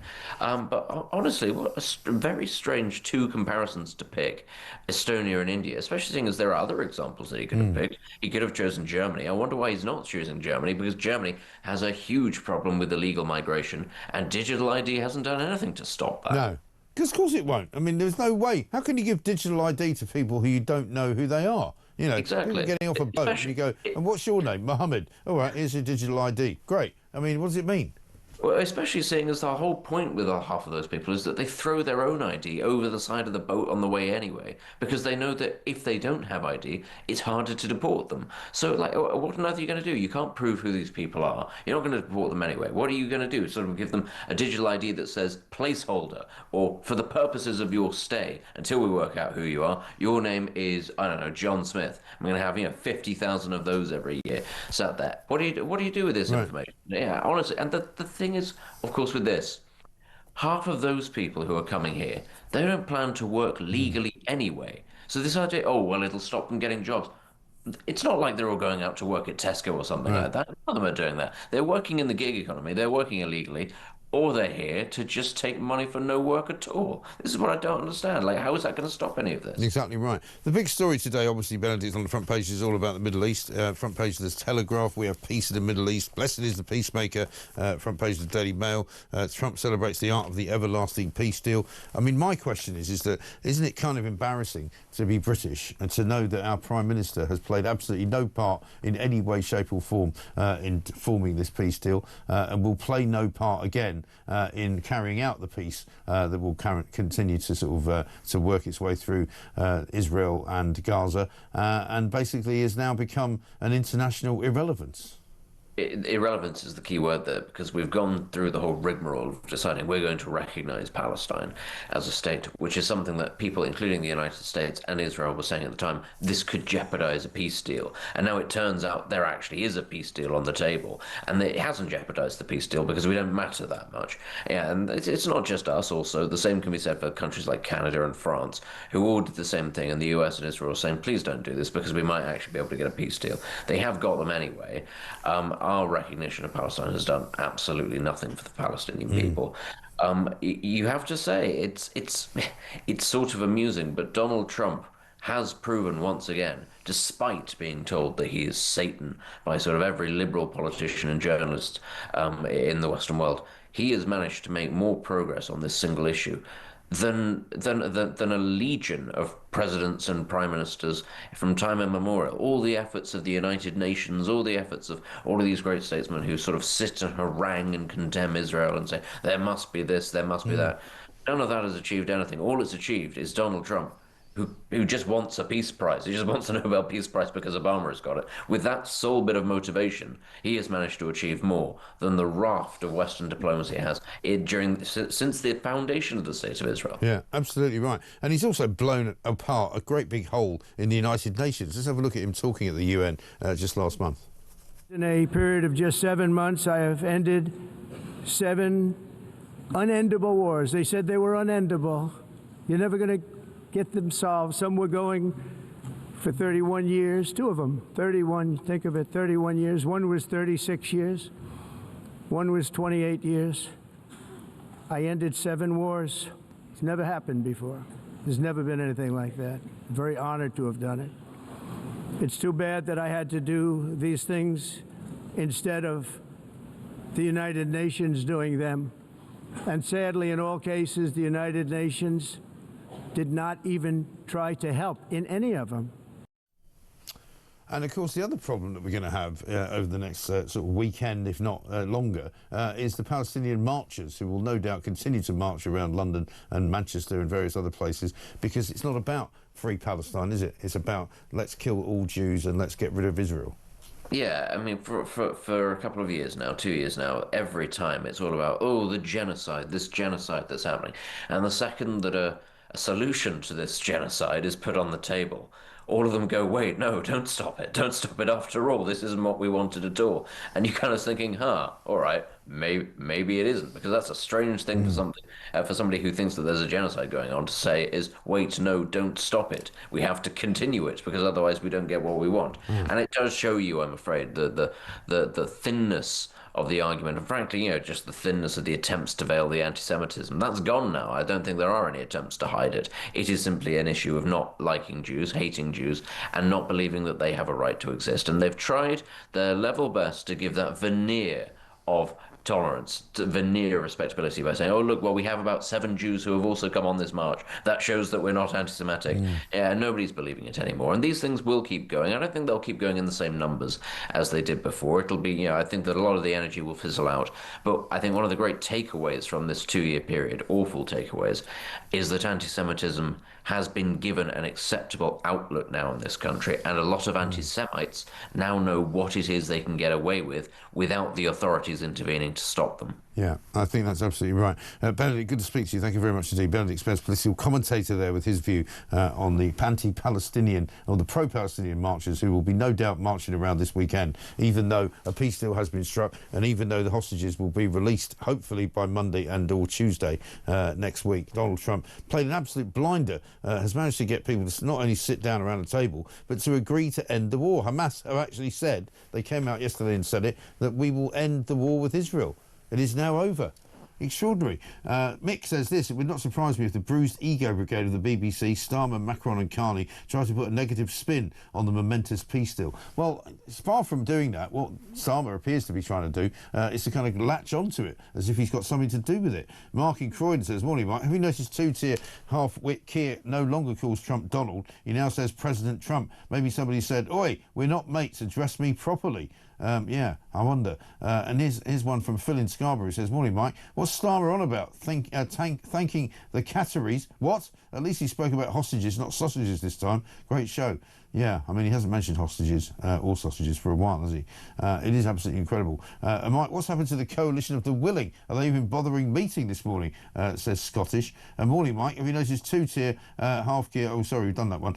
One from Bobby in Chiswick. Mike, there are people out there, even if Trump saved their children's lives, they will still hate him. But let's be real, he has started no wars and he has ended a few wars. Biden didn't, Starmer didn't, Macron didn't. Trump has done the world a big favour. Bring on the Nobel Peace Prize.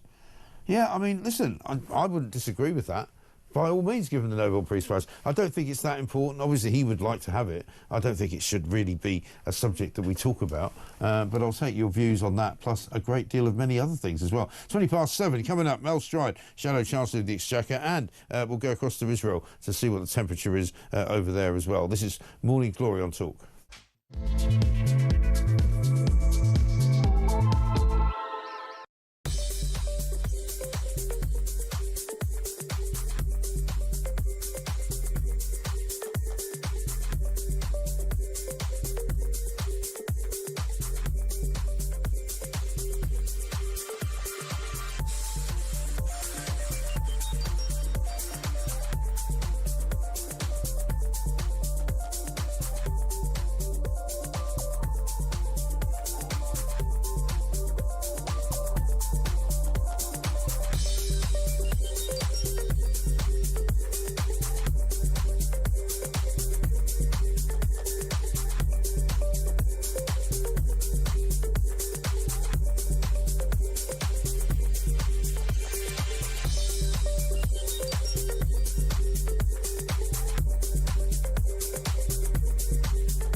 When Witkoff and Kushner show up in Egypt and the rest of the government representatives for Israel.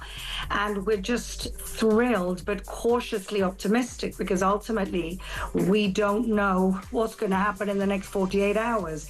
But at the moment, it looks like these hostages are coming home. There's been an incredible amount of pressure put on Qatar and on Turkey, who are essentially the only people still supporting Hamas.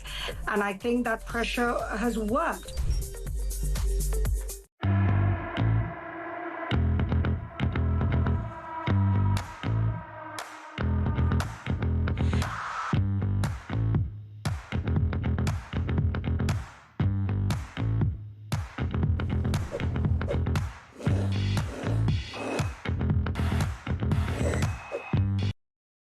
Across the UK, on DAB+, on your smart speaker, on your smart TV, and on your side. This is Talk. Welcome back to Morning Glory, 24 minutes past 7. I'm Mike Graham. This, of course, from Mark in Croydon. Morning, Mike. Have you noticed two-tier half-gear no longer calls Trump Donald? He now says President Trump. Mark in Oxford says this. Morning, Mike. Rodney has done nothing towards the peace process but sow division. Nothing for Israelis terrified in the UK. Nothing for the Jewish communities under constant siege from anti-Semitics. Spends his time in India at the most important time of the 21st century so far. No vigil, nothing. Absolute disgraceful, disgusting so-called human being. Where is David Lammy? Silent. Where is the London Mayor? Silent. Get them out, says Mark in Oxford. I think a lot of people are very disappointed that basically Keir Starmer did not take part in any sort of vigil whatsoever for October the 7th and the second-year anniversary. And he took off to India, where he doesn't appear to have done much, really, apart from speak about ID cards and try and say something in Hindi. Let's talk now to Mel Stride, Shadow Chancellor of the Exchequer. Mel, very good morning to you. Good morning, Mike. It's not very clear why Keir Starmer went to India. Can you see any reason why he should have gone there at this particular time? Well, clearly, with the economy in such a desperate, dire state due to the choices that this government and the Chancellor in particular have made that have been entirely ruinous, he's out for whatever gains he can get on the trade front as possible. And, of course, he's made some gains, I suppose, around university access and setting up campuses and things. But it's all very small change when you look at the terrible condition that the economy is in, with high inflation, high living costs, unemployment, now at a 4-year high, and heading into a budget at the end of November with great uncertainty as to what taxes this Chancellor is going to be raising. But clearly taxes are going to be going up again. Yeah, and we're also told this morning that senior doctors have warned the NHS is in a state of emergency, despite having been given £25 billion by Rachel Reeves. I mean, you know, how much worse is it going to get? Well, this is one of the big blunders of many that the Chancellor made, was to think that by putting lots of money into some of these areas of government, they would get instant improvements. In fact, what happened particularly with the NHS and other areas is, of course, they put a lot of money in, but a lot of it has just gone into inflationary pay rises because no productivity requirements attached to, for example, the settlement at 22% for the junior doctors, or indeed 14% for the train drivers. They were just given the money, but not expected to become more efficient. And, you know, this is the kind of outcome that we're seeing here. One of the things that people are concerned about on this show this morning is what Keir Starmer said yesterday. Let me just play you a little clip of what he said about digital ID and ask your opinion. One of the things on digital ID that I do think we need to emphasise and make the case for, frankly, is the great benefits of digital ID. You can see from Estonia the speed with which people can access services that are available to them, which have been transformational, and there's great enthusiasm in Estonia for it. Here in India, I think it's 1 billion people have digital ID. It's been taken up on a voluntary basis in huge numbers, not least because it means that you can access your own money, make payments so much more easily than is available with others. So I think now we need to go out and make that case of the huge benefits that this will bring. There needs to be a national debate about it. So he wants to have a national debate about it now, which he didn't want to do before, but are you concerned about the idea that he says this will enable you to access your own money? Surely we can do that anyway, can't we? We don't need digital ID for that. Well, of course, you know, the payment system in this country, particularly with, you know, digital, etc., and credit cards and debit cards, you know, has become very different from the world of cash that we were used to quite some time ago. But look, Mike, this is an expensive distraction, this whole digital ID card business. And it's all about, as you know, trying to feed into the arguments Labour are putting as to how they're going to control illegal migration. Well, we've seen 33,000 illegal migrants coming to our shore this year. So it's been going up, not coming down. And what they've really got to get right if they're going to tackle it is to change the arrangements around, for example, the ECHR, which we've said that we will withdraw from, so that we make sure that we are in control of who is staying here or who is being returned. And secondly, having a proper deterrent in place such that when people come here, they know that they won't be staying here. And until you achieve that, you will not break the gangs and resolve this problem. And this government is really just doing next to nothing, tinkering around the edges with these deals with France that aren't working and so on and so forth. And that's why we're in the terrible mess that we're in, I'm afraid. Well, that's right. I mean, we have told, I think, they've stopped announcing it now, but they've sent something like 20 people back to France on this one in, one out. And meanwhile, about 3,000 people have come since they announced the plan. Yeah, which is no deterrent whatsoever. You're exactly right. A handful of people have been returned to France in exchange for others coming back the other way. But in the meantime, of course, as you say, vast numbers of people have come. And as long as the situation persists, that people know that if they pay traffickers money, they can get across the channel, they can come to our country, and by and large they're not going to be intercepted and returned, then I'm afraid they're going to keep coming. And that is the simple lesson this government is failing to understand. And what's your view on, obviously the big story this morning on the front page is all about the peace deal in Israel. It seems as though Donald Trump, effectively has done a remarkable job of bringing the people around the table. It looks as though the hostages are going to be released sometime on Monday or Tuesday. Britain seems to have been completely bypassed. It's almost as though Keir Starmer has made us an irrelevant country when it comes to global affairs, because Donald Trump clearly didn't want anything to do with Britain. The Israelis clearly don't want anything to do with Britain, given the way that he recognised Palestine as a state, the way that David Lammy threatened to arrest the Prime Minister, Benjamin Netanyahu, if he came to Britain. It's a kind of shameful place for Britain to be, isn't it?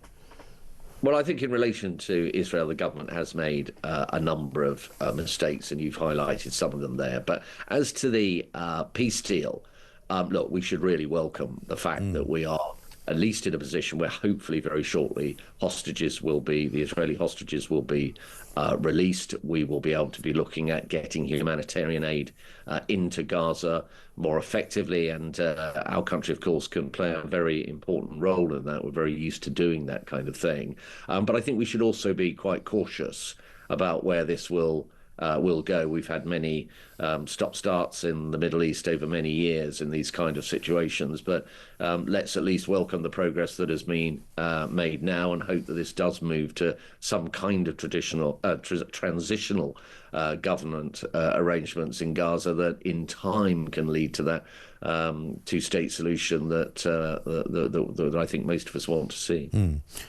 You've had your party conference this week. Lots of accusations of it being, not particularly well attended, a little bit sparse when it came to people watching speeches, including your own. What sort of lessons would you say the Tories have learned this week about, where they are in the world?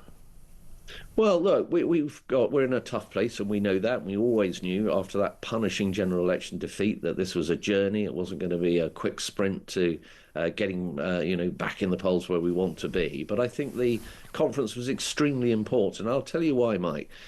Before that conference, a lot of people were saying, what do the Conservatives stand for?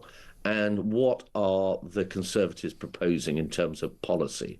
And you got a very rich diet at that conference. So in terms of borders, for example, I've already mentioned the decision to withdraw from the European Convention on Human Rights. And I think Kemi has shown huge leadership, actually, in uniting the parliamentary party and the shadow cabinet in a thoughtful way that she approached that particular issue. So we have this united position. And on the economy, of course, we made some very important statements. The first is that we will be the party of fiscal responsibility. We will live within our means.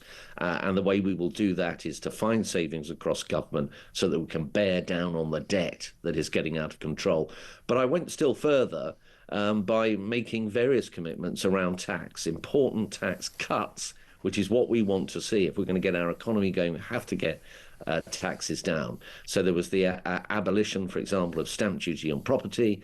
There was the abolition of business rates for shops and pubs in high streets, and a really big, bold offer to young people, such that the first £5,000 of national insurance that they would be due to pay on their first job will actually now go into a savings account to allow them to get on the property ladder.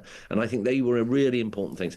Our activist base, I think, has been hugely fired up by this. And I'm seeing on the WhatsApp groups, that we have as MPs here, Conservative MPs, lots of stories about lapsed members getting back in touch, wanting to rejoin the party, local associations getting invigorated and reaching out to people to join the party.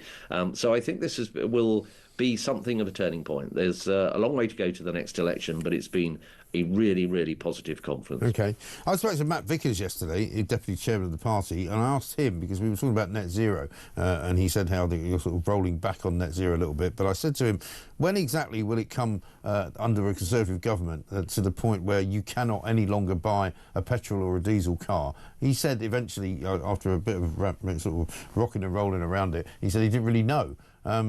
Is there a target for that under the Tory party? Well, where we stand at the moment, Mike, is we recognise that energy costs, and particularly electricity costs, are far too high. Now, you can, this Labour government has, by bringing in subsidy payments and carbon taxes and all of those things that load up bills and load up the price of electricity. That's the approach that they've taken to that area. We say that that is wrong. We should be getting those bills down, not seeing them go up.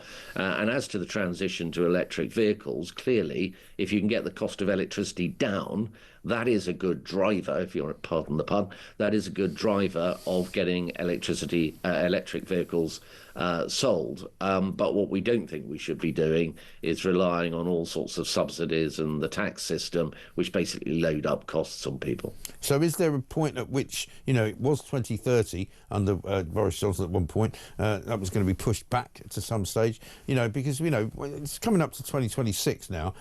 People are thinking about buying a car. They're not quite sure what sort of car to get. They might keep it for 10 years. Can you tell people that if you get back into government, say in 2029, what point would people be told you can't buy a new petrol car? Well, we currently, our position is that 2035 is the year by which the EV targets that are being imposed on manufacturers should be met. But I think there is a new point here, which is that the market will ultimately determine, in large part at least, when that moment arrives.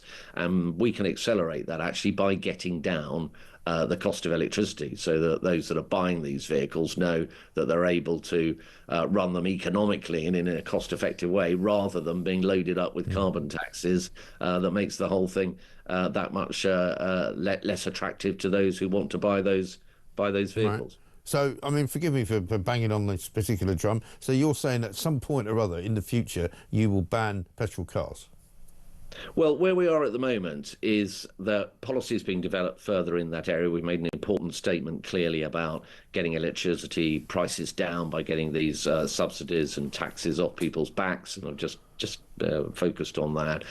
In terms of further policy around the manufacturing of vehicles and mandation of the manufacturers themselves, and that's clearly something that we will have further clarity on. So you don't know either? The action, but no, what I didn't quite say that. What I said, you sort of have.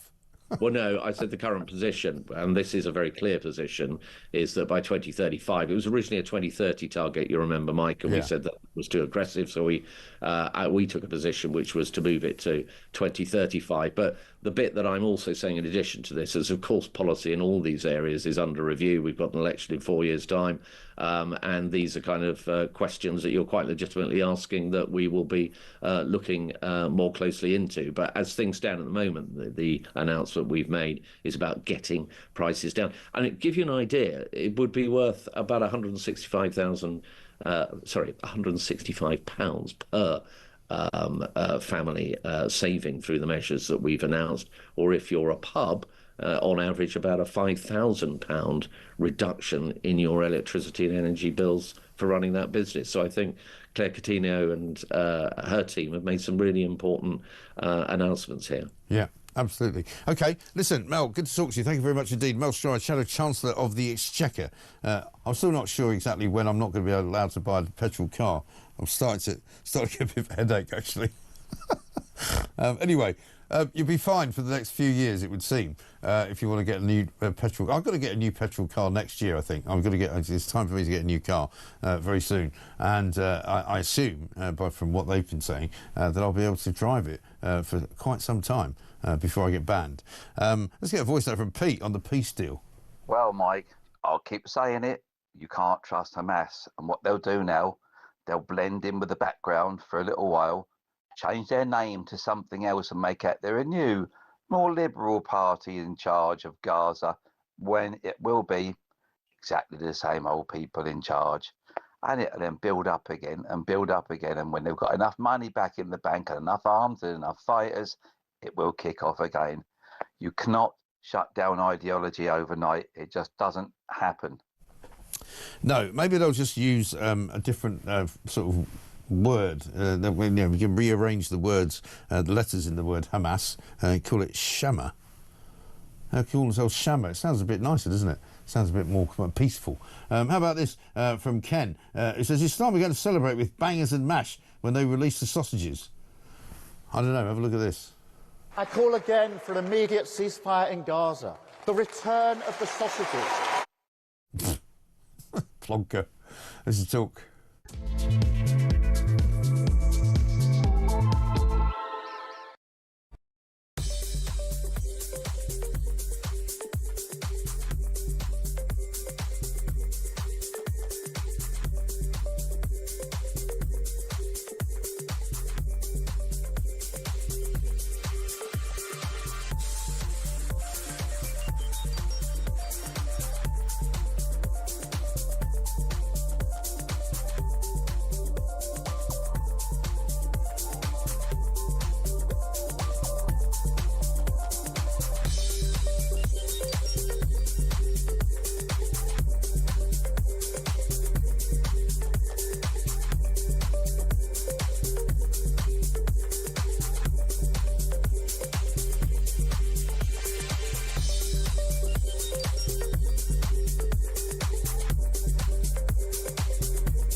Across the UK, on DAB+, on your smart speaker, on your smart TV, and on your side. This is Talk.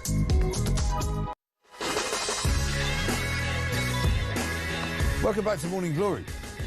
So, just a little recap there before we go on. We're going to speak in a moment to Elon Levy, former Israeli government spokesman and, of course, host of Israel, A State of a Nation podcast.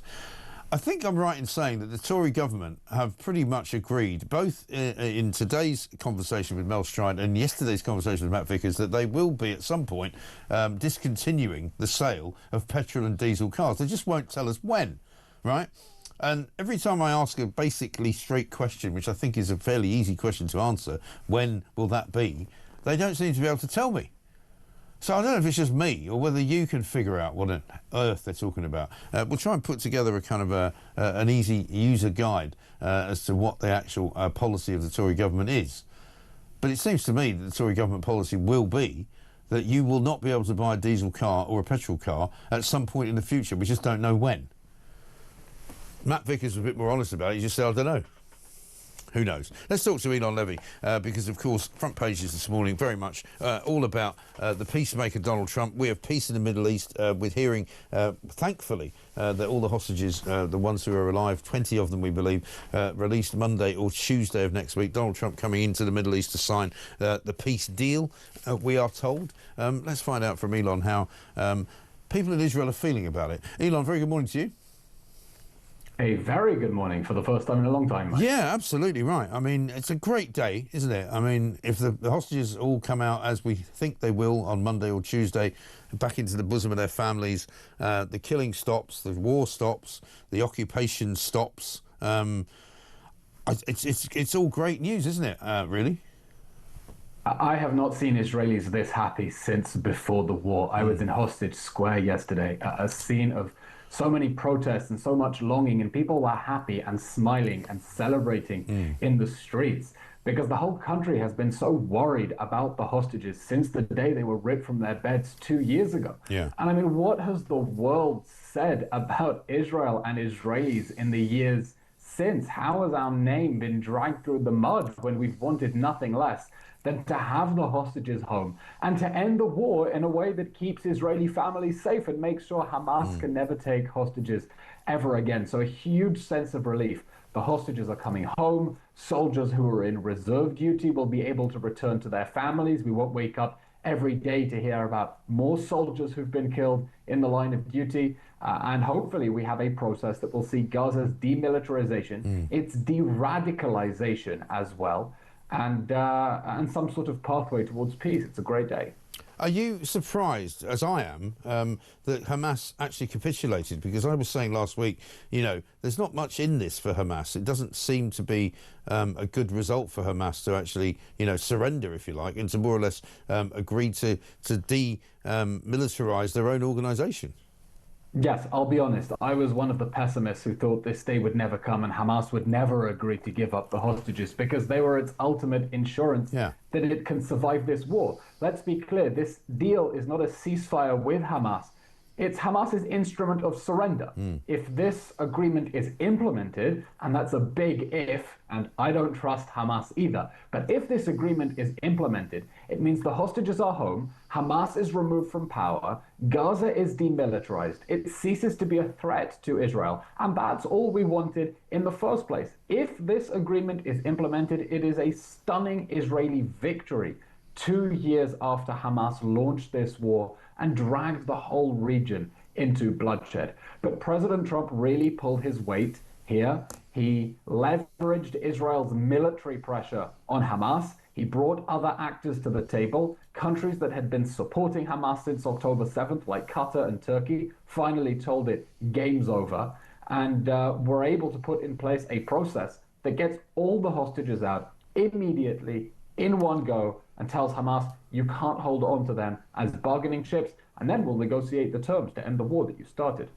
I mean, interestingly enough, I don't think it was you that said it, but somebody said it over the last 24 hours. This is the first war that Israel's won since about 1973. One could put it that way. I don't think that's a good description of the 2006 Lebanon War, Second Lebanon War, which was also an Israeli victory. But this is different. It's really a knockout blow. I mean, just look at how Israel's strategic position has changed in the Middle East.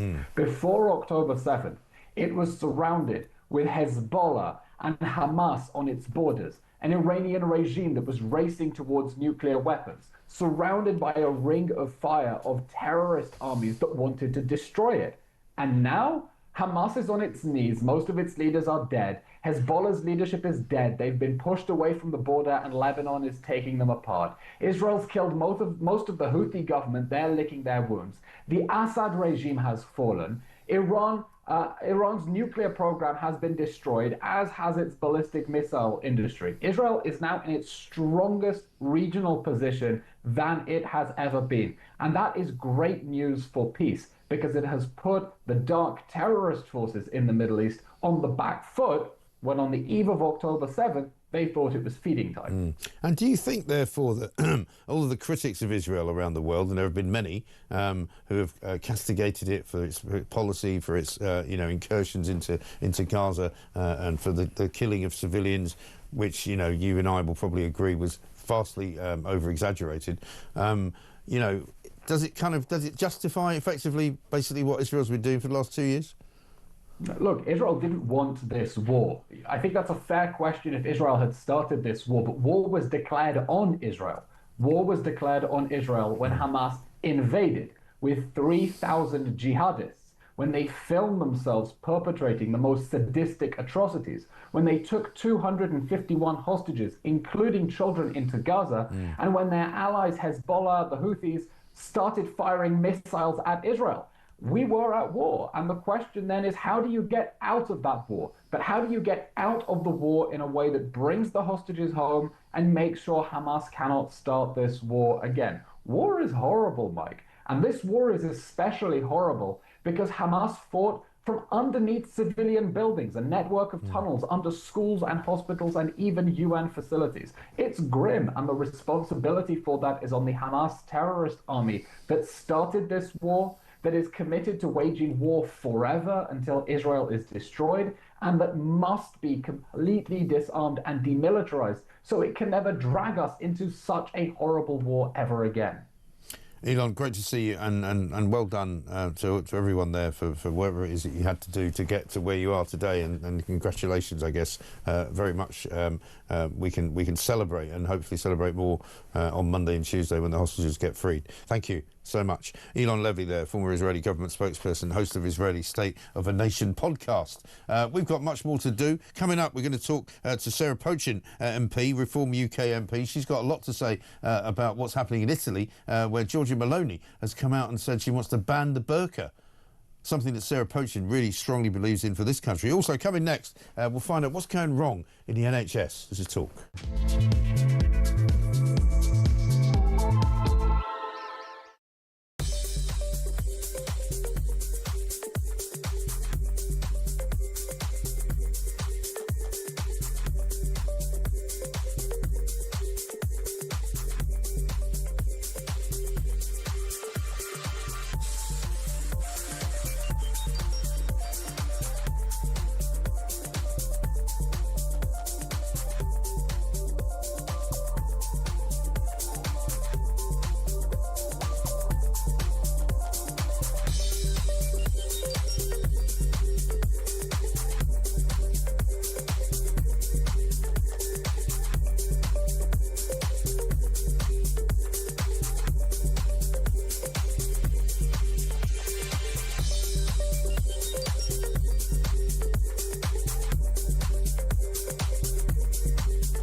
Donald Trump is quite possibly the greatest man to ever walk this earth.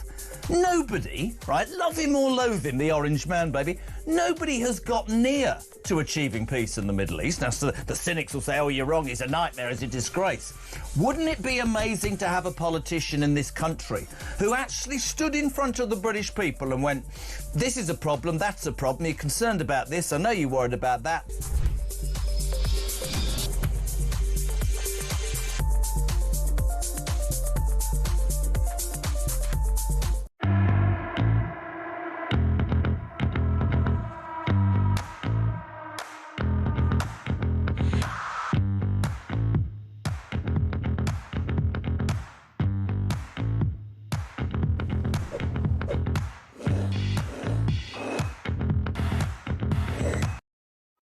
across the UK.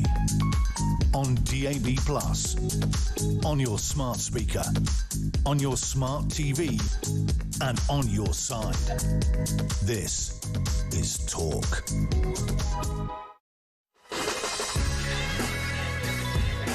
Welcome back to Morning Glory. 7:54 is the time. Julian in West Sussex says, good morning, Mike. If these ID cards are given to all the people arriving in our beaches in dinghies, does that mean they're automatically citizens of Britain? And does that mean they are eligible to vote? Well, no. The problem is, for me, if you come into this country illegally and you don't have an ID, so nobody knows who you are, you don't have a passport, and they say, right, here, we're going to give you some digital ID, you don't even know who the person is. So how can you? Doesn't make any sense, does it? Let's talk to Dr. Steve Taylor, who's the GP co-lead of Doctors Association UK. Dr. Steve, very good morning to you. Morning, Mike. Good to speak to you. Nice to see you. We're told this morning that the NHS is in a state of emergency. I mean, I suppose it is October, and we normally get told in October that we've got a winter crisis looming, and nothing is ever going to change. I always say, why is it that every single year nobody decides in the spring and the sort of summer months to fix it, so that when we get to this time of year, actually something has changed, but nothing ever seems to change? Well, I think the truth is, Mike, that we're in a constant state of emergency, so it's very hard to fix it in the summer, ready for the winter. We've heard over the years a number of initiatives. I mean, the Conservative Party were talking about 5,000 new beds. Was that 2 years ago? Something like that. But the reality is, when I've looked at the numbers, there aren't 5,000 new beds. There's probably 1,000 more. But so there's been numbers of conversations around this. Is it broken? I mean, to be honest, I've used the NHS personally 3 times in the last 2 weeks. I won't go into the details, but actually that bit worked pretty well for me. My mother has just been in hospital and sadly diagnosed with a serious illness, and that worked pretty well for her. So the bits of it are working pretty well. I think we sometimes over-egg the issues that are not working because actually some of the other bits are working pretty well.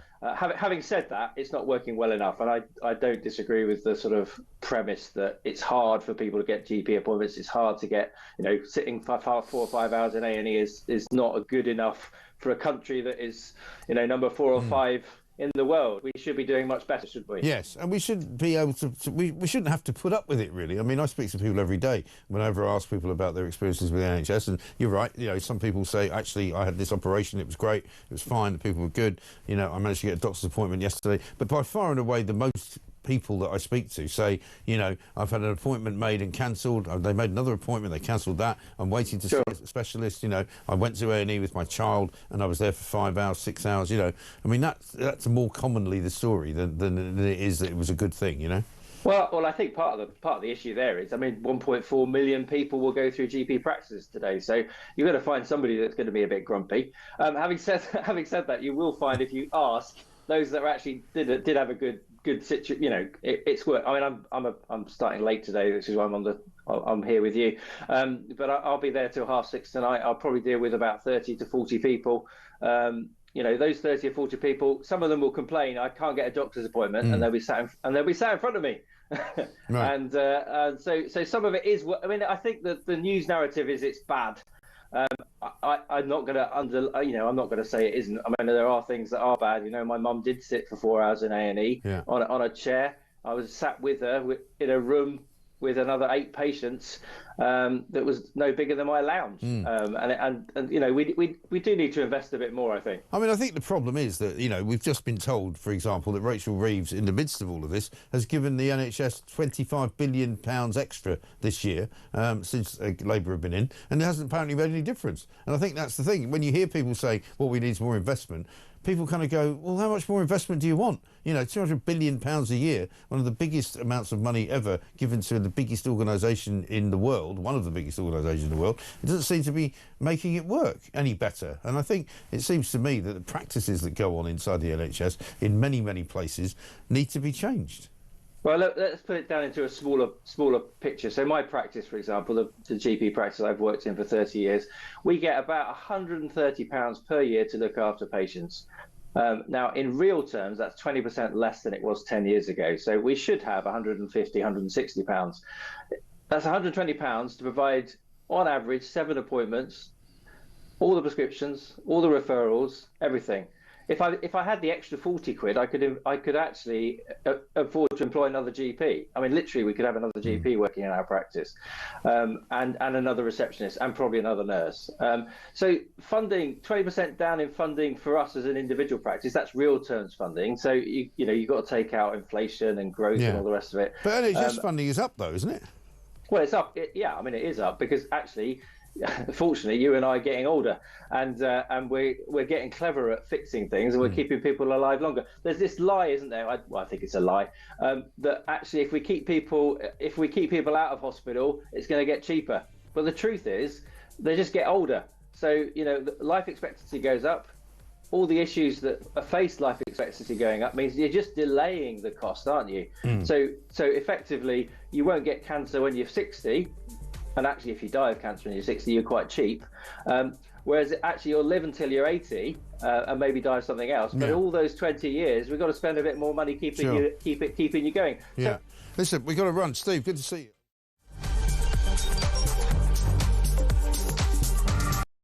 My message to people smugglers is this. I think smashing the gangs is a deterrent. Smash the gangs. Smash the people smuggling gangs. People smuggling puns. He couldn't even smash an avocado for a piece of toast. Or the people... What would that... The people... I think smashing the gangs is a deterrent. Well, it might be if you smashed any, if you found any. The people smash... Those... The smash... And he hasn't smashed anything. I mean, literally all he does is he smashes records every sort of couple of weeks, where more and more people come in a period of 24 hours. Smash the gangs that are running this vile trade. You're never going to smash the gangs. That's something that basically is impossible. The gangs are like the Hydra. You cut the head off and another two grow. So I did write to ministers and say that I wasn't convinced that smashing the gangs was the right sort of way of thinking about things. We will smash the gangs that undermine our security. Keir Starmer has just tweeted 15 minutes ago. He says, "I know you're angry about immigration. I get it. We will smash the people smuggling gangs at source." Maybe I'll just read it all in his accent, shall I? There is no return to freedom of movement. We have left the EU. I do not accept that prevents us working with other police units here, with prosecutors here, to smash the gangs. Well, I'm sure the smuggling gangs are absolutely quaking in their boots now. Keir Starmer is on their case. Solving this issue, smashing the gangs, is that the impossible dream, Tom? It really seems beyond him at the minute, I have to say. We're going to get the evil people smugglers and we're going to smash them and we're going to put them in jail. That will solve the migrant crisis. Prime Minister Keir Starmer's promise to smash the gangs has resulted in just 5 convictions. Hurrah for operating small boats. So what he really wants to say is that this policy of smashing the gangs is a total and utter disaster. There isn't a cat in hell's chance that it's going to work. It's crap. It's crap. That's what he's basically saying. I know you're angry about immigration. I get it. Mark my words, I will take back control of our borders. That means cutting migration, ending the use of asylum hotels, and ramping up our efforts to stop small boat crossings. It's like a parallel universe, the real world, as told by the impressive David Bolt, and Keir Starmer and Rachel Reeves' fantasy world. We will smash the people smuggling gangs at source. Across the UK, on DAB+, on your smart speaker, on your smart TV, and on your side. This is Talk.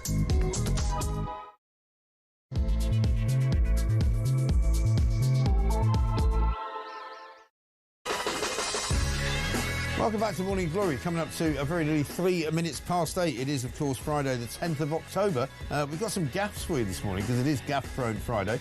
So we'll be playing those all throughout the course of the show. It is, of course, as well, a very momentous day because of what's on the front pages this morning. It broke yesterday that a peace deal has suddenly broken out in the Middle East, thanks to Donald Trump. We have peace in the Middle East, says the front page of the Daily Telegraph. Trump says he hopes to be at the ceremony to sign a truce accord as hostages are set to go free next week. Blessed is the peacemaker, it says on the front page of the Daily Mail.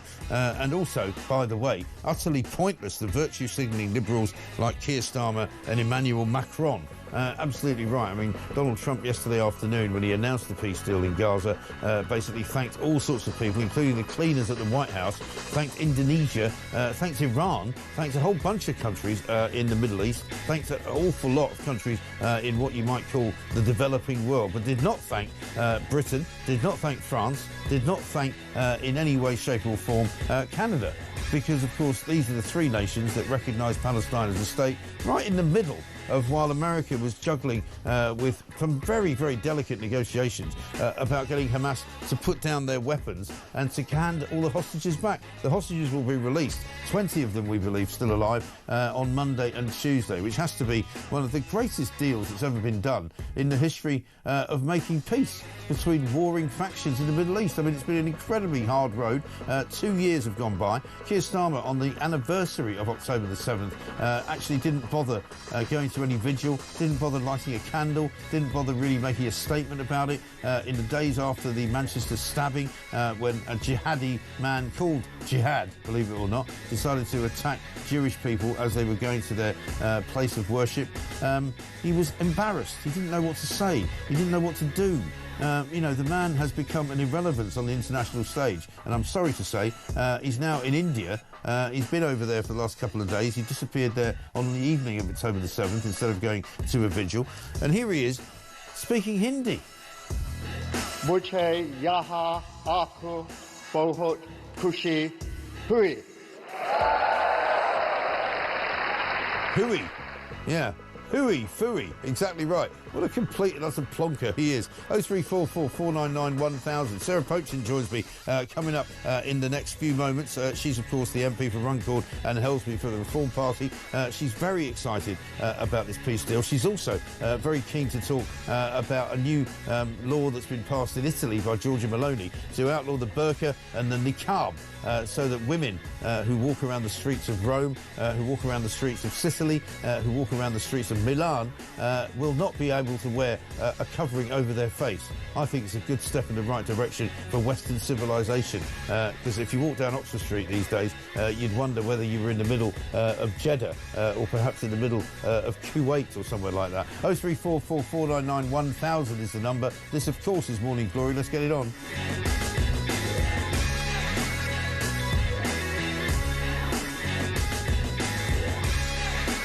Stephen Cambridge says, I never watched the BBC, but thanks to Talk for showing the clip from Question Time of the apologies. Tit Whisperer, absolutely excellent. That, of course, is Zach Polanski, the man who is the head of the Green Party now. But only a few years ago, he used to spend his time convincing women that he could hypnotise them into having larger breasts.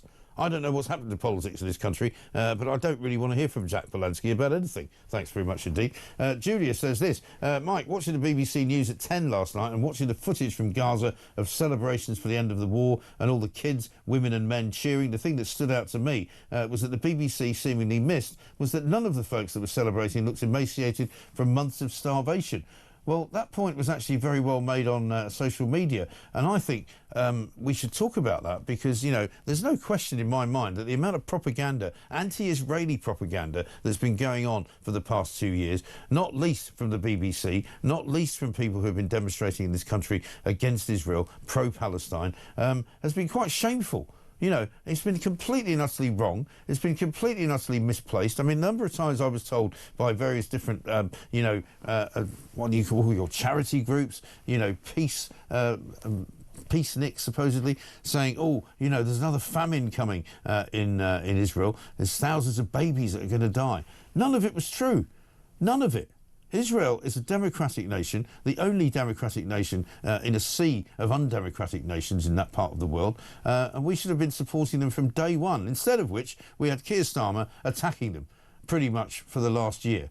He was a little bit more, I would say, on their side in the first year, but in the last year he has done nothing but attack them, and I think that has cost him dear on the international stage. Let's talk to Sarah Pochen, MP, Reform, Runcorn and Helsby, of course. Sarah, very good morning to you. Good morning, Mike. Lovely to be here as always. Lovely to see you.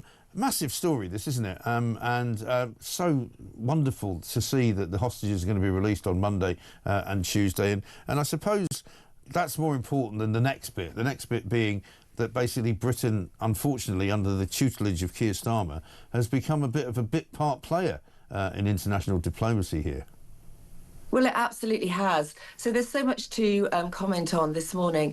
First of all, you mentioned looking at some of the pictures of the people celebrating and how they don't look like they've been starving. Well, clearly there's been some terrible, problems in terms of getting food through. But what I would say is my colleague Richard Tice went to Israel last week and came back and showed me, he'd been into Gaza, he showed me the piles and piles of food that there, that Hamas is delaying distributing. So you're absolutely right, Mike.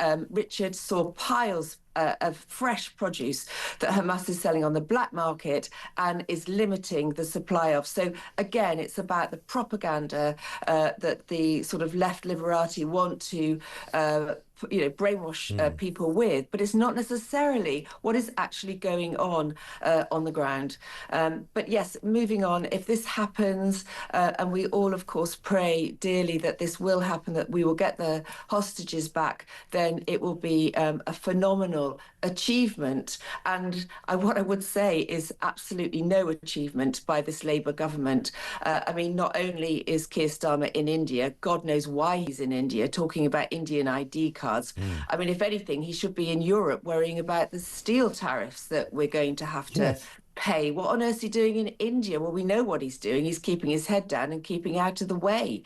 But the fact is the Americans have made it very clear that Keir Starmer and this government, undemocratically coming out and declaring that Palestine, we recognise Palestine as a state, did not help at all with these peace negotiations. So, yeah, absolutely, clearly, Britain has done nothing to help. And what a shameful situation for us to be in, not recognised to have taken part in these peace negotiations. Yeah, I think so, because we've been sort of, pushed into this corner with France and with Canada and other countries that have sort of decided to recognise Palestine as a state before it's actually been given statehood, and now we're at the point where that could possibly happen if all the things go as we hope they do.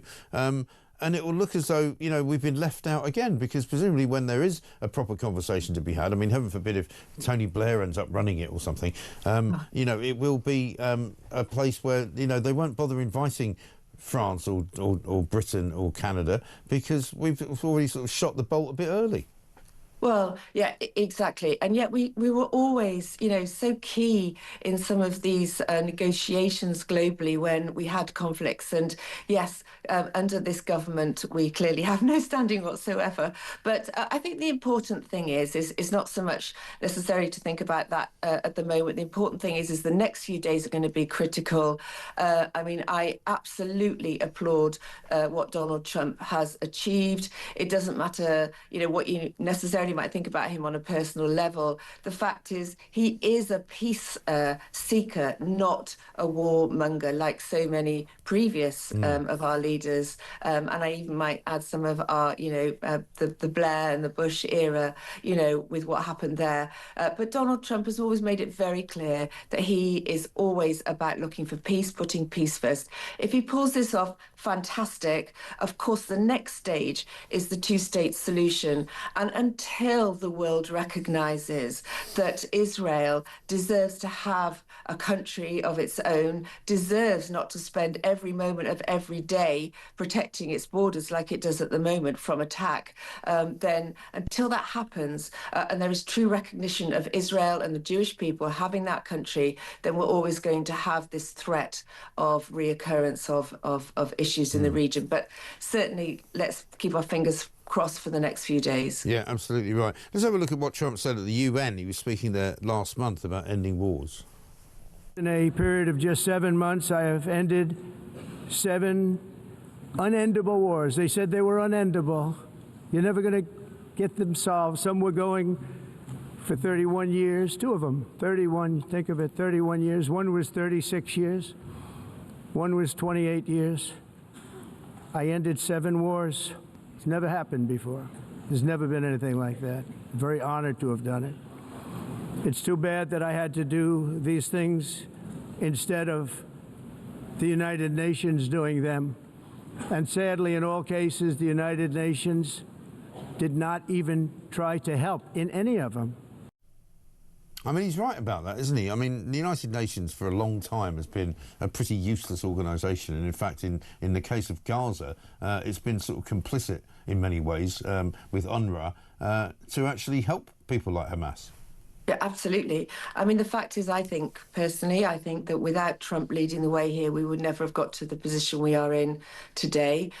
Israel has been criticised left, right and centre for defending itself, defending its country. And I've made the point several times that if it was a case of British hostages having been taken, British hostages being tortured, raped, God knows what else, and killed. Potentially, we know how many have been killed, although we actually don't know how many exactly are going to come out alive in the next couple of days. But the point is, the British government would not cease, I would hope, to work tirelessly to get until we got our people back. And that is exactly what the Israeli government has been doing. And yet, you know, we have allowed these pro-Palestine demonstrations to go on around the streets of London, which are quite frightening, are inciting violence, and quite frankly, full of people that are utterly brainwashed and clearly unaware of what is really happening. And therefore, you know, it's just another excuse to go out and let's have a protest. I'm sure these people wake up in the morning and think, what should we go and protest about today? You know, one minute it's the pink ladies, the next minute it's pro-Palestine, you know, in the streets of Westminster. Well, you know, I've got no sympathy with any of that nonsense. We should be policing these demonstrations, and not, by the way, in the way Shamama Mahmood is talking about, because we all know where that's going. What she wants to achieve is to ban the demonstrations, peaceful demonstrations that are going on outside asylum hotels, defending the rights to protect women and children against sexual assault. Yes, exactly right. I mean, the worry is, isn't it, that these pro-Palestine protesters are going to continue to protest. They're going to go, well, we haven't got a Palestinian state. We haven't got what we wanted. You know, I was watching an argument on TV last night between several people about, you know, whether or not this was a good deal for Palestine. And there are some people, believe it or not, in this country who are so left-wing that they think that this is some kind of colonial, you know, oppressive regime which has decided that you know, Palestine is going to be done away with and Israel has won. And you know, with people like that, you can't really make any sense, can you? You can't make any sense. You can't reason with them. But it is frightening. What I get really concerned about is how our children and our, you know, children that going through college, going through university as well, the brainwashing that's going on. You know, we need to teach them about some of the, you know, about history and what is actually the truth out there, rather than this brainwashing. And of course, social media doesn't help with all of that and what they're reading online. But it is a big concern, and freedom of speech and the right to do what people like myself do and talk to you about these issues without fear of being arrested or clamped down on in the ways that this Labour government is potentially talking about. I mean, I've said before, how long is it going to be before you and me can't have these sort of conversations? But because we'll be accused of being, you know, anti-Islam or anti whatever it might be.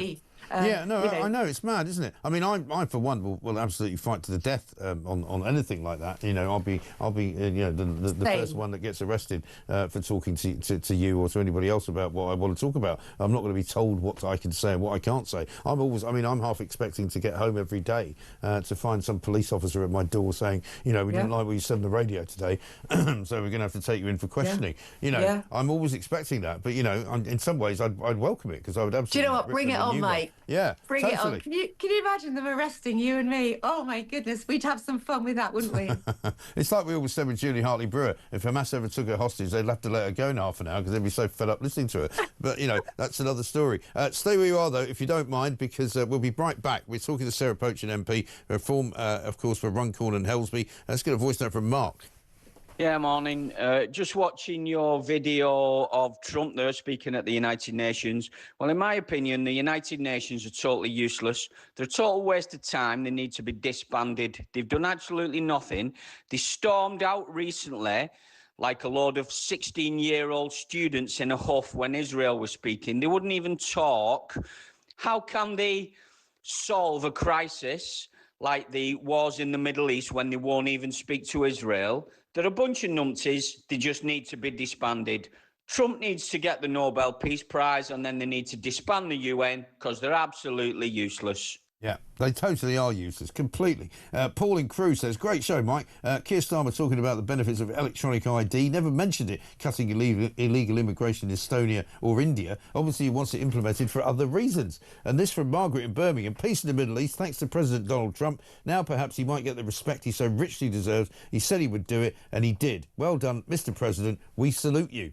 And if you wanted to salute him even more, you might want to get a Donald Trump watch. Check this out. Hello, everyone. It's President Donald J. Trump, and it's Trump time.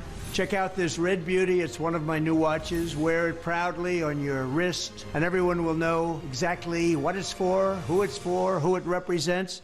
It's really going to be something special. It's for your favorite president. Get your watch today at gettrumpwatches.com. Please make a great gift. It's Trump time.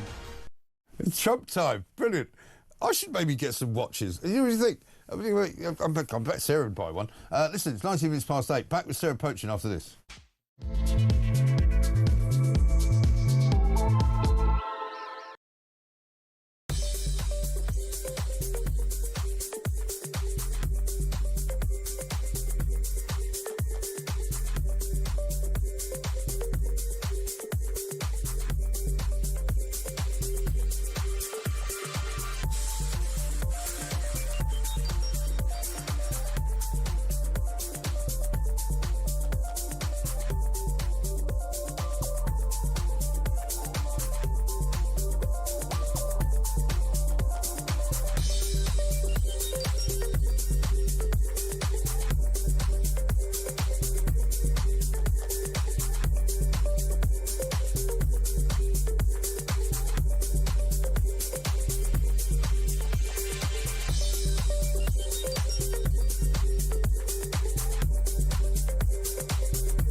I just throw out, is Donald Trump the greatest politician I saw that. in the world? I just retweeted that. I mean, this is, you know, how do you look at it? The cynics are going, oh, it's not going to work.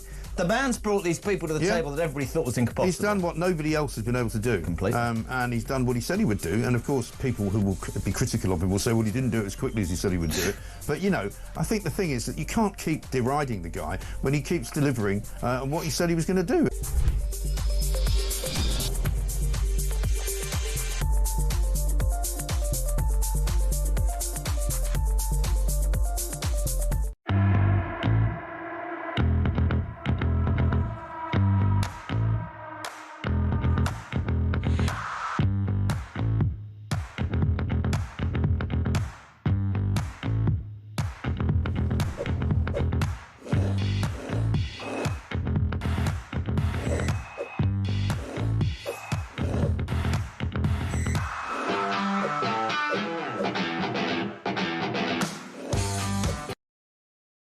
Across the UK, on DAB+, on your smart speaker, on your smart TV, and on your side. This is Talk. Welcome back to Morning Glory. I'm Mike Graham with you all the way through, of course, until 10 o'clock. Alex Phillips will be here, of course, to take you through until 1 o'clock. Susan in Worthing says, morning, Mike. According to the GP you had on, the problem is those damn old people again and everyone living longer. Sorry about that, Doc. So how does it work when we are repeatedly told we need migrants to support our ageing population? Don't forget migrants age. What will happen when all these hundreds of thousands coming here grow old? Let me guess, more immigrants. Well, that's the problem. I mean, story this morning in the Mail says that the 26 people have now been sent out of this country on the sort of returns to France policy. But in the same period since they announced that policy, 10,040 have come in. So, judging by my mathematics, that means that there's 10,014 in, 26 out. But, of course, the 26 who've gone out will also be replaced, so there'll be another 26 coming in. We're talking to Sarah Pochen MP, Reform's Runcorn and Helsby representative. Sarah, very good morning to you. Thanks for joining us, and thanks for staying with us. This one-in, one-out scheme is completely and utterly insane, isn't it? As always, it's Keir Starmer trying to make out that he's doing something, you know, that's going to make a difference. And not only is this not making any difference, it's clearly making things worse. Because how ridiculous to even, I mean, how embarrassing to even want to tell people we've managed to achieve sending 26 people back. And I'd love to know the circumstances of sending those back. Were they people whose visas have run out? Have we paid them to go? And all of those sort of like details that we never get told. But you're right, the point is, whilst he's worrying about 26 people and praising himself and patting himself on the back, 10,000 are coming in. You know, we've had more people come in under this Labour government than even the disastrous performance of the Tories in terms of how quickly they're coming in now. Nothing is being done. And the fact is, Mike, that this is now the most important issue for the British people because it affects jobs, because it affects the taxpayers' money. If we're spending, you know, upwards of £5 million a day housing asylum seekers in hotels, where's that £5 million? Where could it have been spent? And this is the point that people miss. It's the impact on every other area of our life, our communities, our school places, the safety, which I'm talking all the time about, of women and children on our streets. So the knock-on effect of all of this. I mean, I was out in Runcorn yesterday afternoon in an area where there are HMOs talking to residents about it. I was vilified, Mike, during the election campaign. I was told by the police and by the police crime commissioner that I was making it up.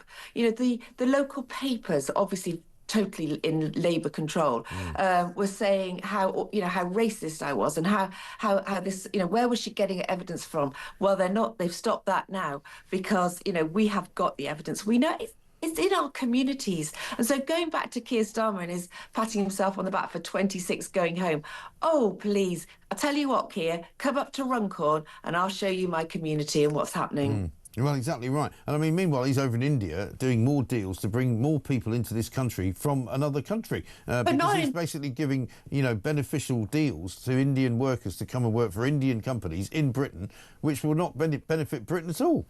Exactly. And what's happening is that those employers don't have to pay national insurance for 3 years on those workers that are coming in.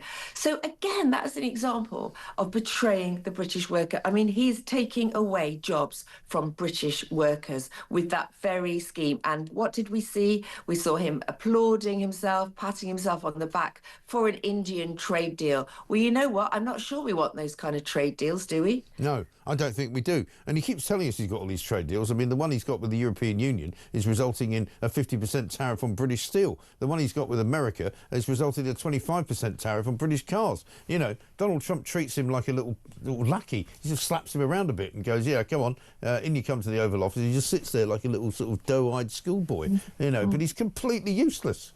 Absolutely. This tariff situation on the UK steel is really important. What is Starmer doing over there in India, you know, trying to impress his audience with a little bit of the language. I mean, it's just so utterly embarrassing. He should be cozying up to his mate Macron.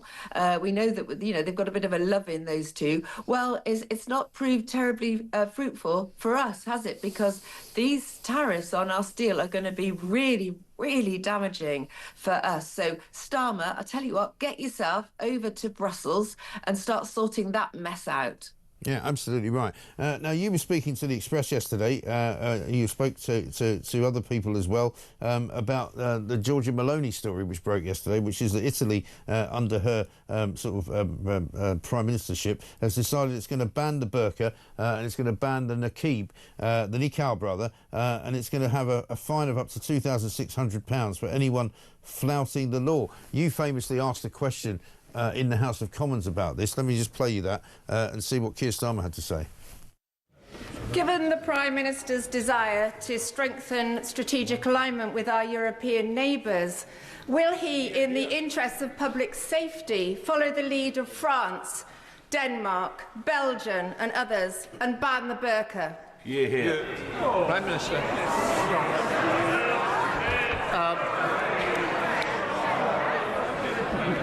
Can I welcome her to her place? But I'm not going to follow her down that line. But now she is here and safely in her place, perhaps she could tell her new party leader that his latest plan to bet £80 billion of unfunded tax cuts, there's no idea how he's going to pay for it, is Liz Truss all over again. Although, considering I think she was a Conservative member when Liz Truss was leader, she probably won't. I mean, the man is so ludicrous, isn't he? You ask him a perfectly straightforward question, doesn't want to answer it, because he's frightened, he's scared of the Muslim backlash. Absolutely. I mean, as you can imagine, that question at the time, I got a lot of abuse for that question, but I stand by it and I would ask it again. And I am delighted and fully supportive of Giorgia Meloni, another brave woman, I hasten to add, who's out there trying to protect and stop the suppression of women. Now, clearly, I've always said, and when I asked that question, it was about on different levels. It was about national security. Yeah. It was about public safety. How are the police, how are counter-terrorism meant to do their jobs when people are walking around our streets head to toe, totally unidentifiable? It is not acceptable. And we know that there are examples of where men have dressed up in the burqa, in the niqab, to disguise themselves. So that's the first thing. And do you know what? So many times police stop me and say, thank you for what you're doing. Thank you for raising these issues. Thank you for being so brave, because it helps us do our job. So that's the first point. And I very quickly widened my point on public safety to all face coverings. So that's the first thing to say. But also, and equally as importantly, is the issue of female suppression. This is a misogynistic garment. If they want to wear it, if men want their women to wear it, if women want to wear it, fine. Go back to your countries where it is acceptable, because it is not acceptable in this country. We are a Christian country. We are fundamentally living by Christian values. We respect other religions, but this is an oppression on our streets. I see it everywhere, particularly when I'm in London. Yeah. And do you know what happened to me? Only 2 days ago, I was in London, and an Iranian gentleman came up to me, quite a young man, and he introduced himself, and he said, I want to thank you for, this was before Giorgia Meloni came out with this yesterday, he said, I want to thank you for what you said about the burqa. He was from Iran, and he said, we don't want it there. We don't want this burqa. And he said, you're being so brave. And he was thanking me on behalf of women from his culture. But this is a terribly chauvinistic, worse than that, misogynistic garment. And it's also, it's not traditional. You know, people who say that this is, traditional Islamic, clothing for women in Islamic nations, it really isn't, because if you look back to Iran back in the 1970s, women are walking around in Iran dressed like you are, you know, having a great time, going out, hanging out, drinking coffee, you know, having drinks in different bars and just having a lovely time. It was as westernised as London used to be. And funnily enough, my daughter, who lives in Dubai, says to me, I don't see any burqas in Dubai. I see more of them when I come to London. Yeah, exactly. Which and is look, weird. I want to make this important point. I am not trying to change the culture in Saudi Arabia or Iran or anywhere else. I am only interested in public safety in this country and women's rights in this country. And I feel very strongly that if you come and live in this country, as I've said, we're fundamentally a Christian country, you live by our laws.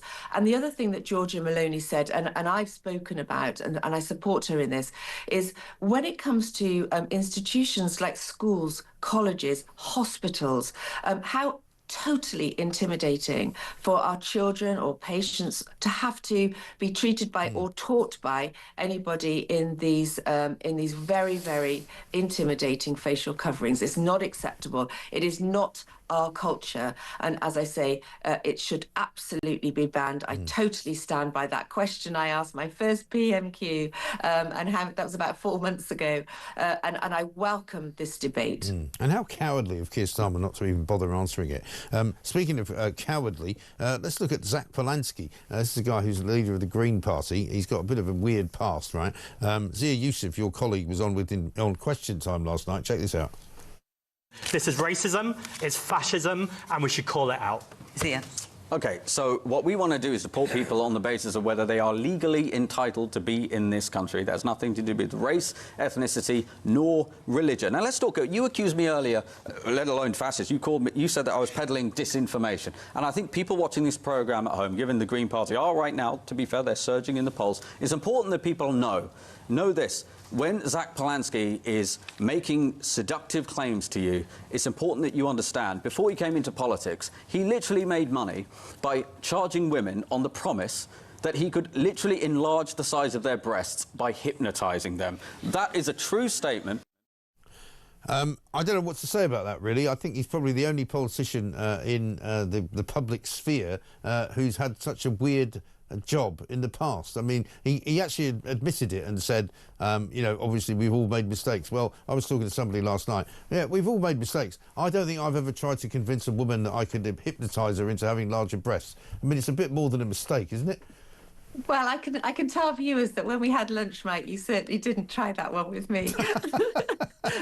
But yeah, I mean, on a serious point, look, this is supposed to be the leader of a party which, you're right, is surging in the polls, and it's a pro-Palestinian party. Let's make no mistake about that. That is their mandate, to get behind these groups, these prescribed groups, and support them. This is very, very scary stuff, because these people have got a voice. They're brainwashing, and I use that word again, and on purpose, they're brainwashing people in this country with this rhetoric, which is absolute nonsense. And Zia, of all people, coming out last night on Question Time, talking, as he always does, about what reforms stand for, meritocracy. We don't care what colour your skin is. We don't care what your religion is. You can come to this country if you have something to offer this country, and you are not going to be a drain on our resources, and that you're providing something, a skill that we need. So we've always made that very clear. And Zia is a great example of a family that's coming. His parents are in their 70s, you know, and they're still working in the NHS because they want to contribute. We want people like that. But let's make no mistake about the people that are coming over in their hundreds, in their thousands on these boats. That's not what this is about. They come in, they get given, or you know, the free houses, the free clothes, the free mobiles, the free driving lessons at our expense. It's got to stop.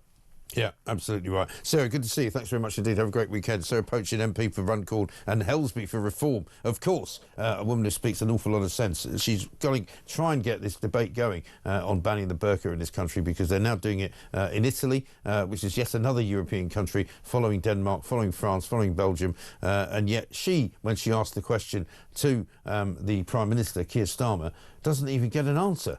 He says, I'm not going down that road. Well, why not?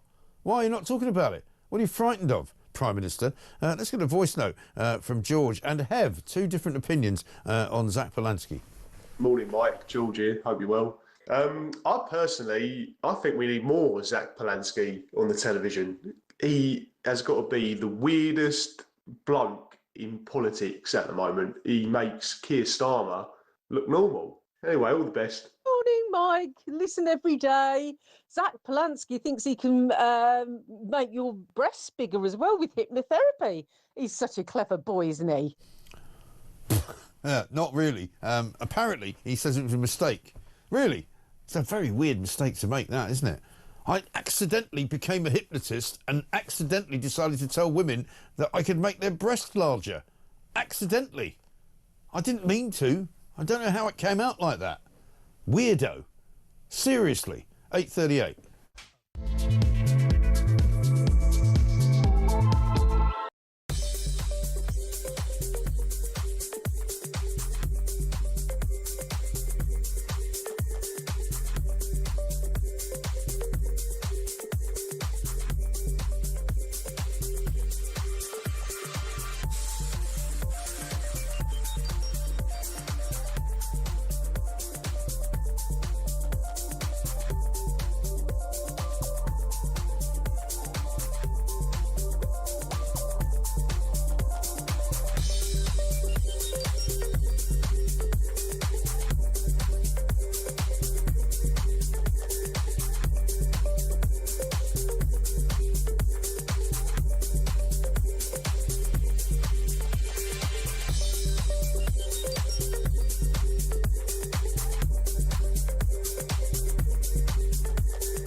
Across the UK, on DAB+, on your smart speaker, on your smart TV, and on your side.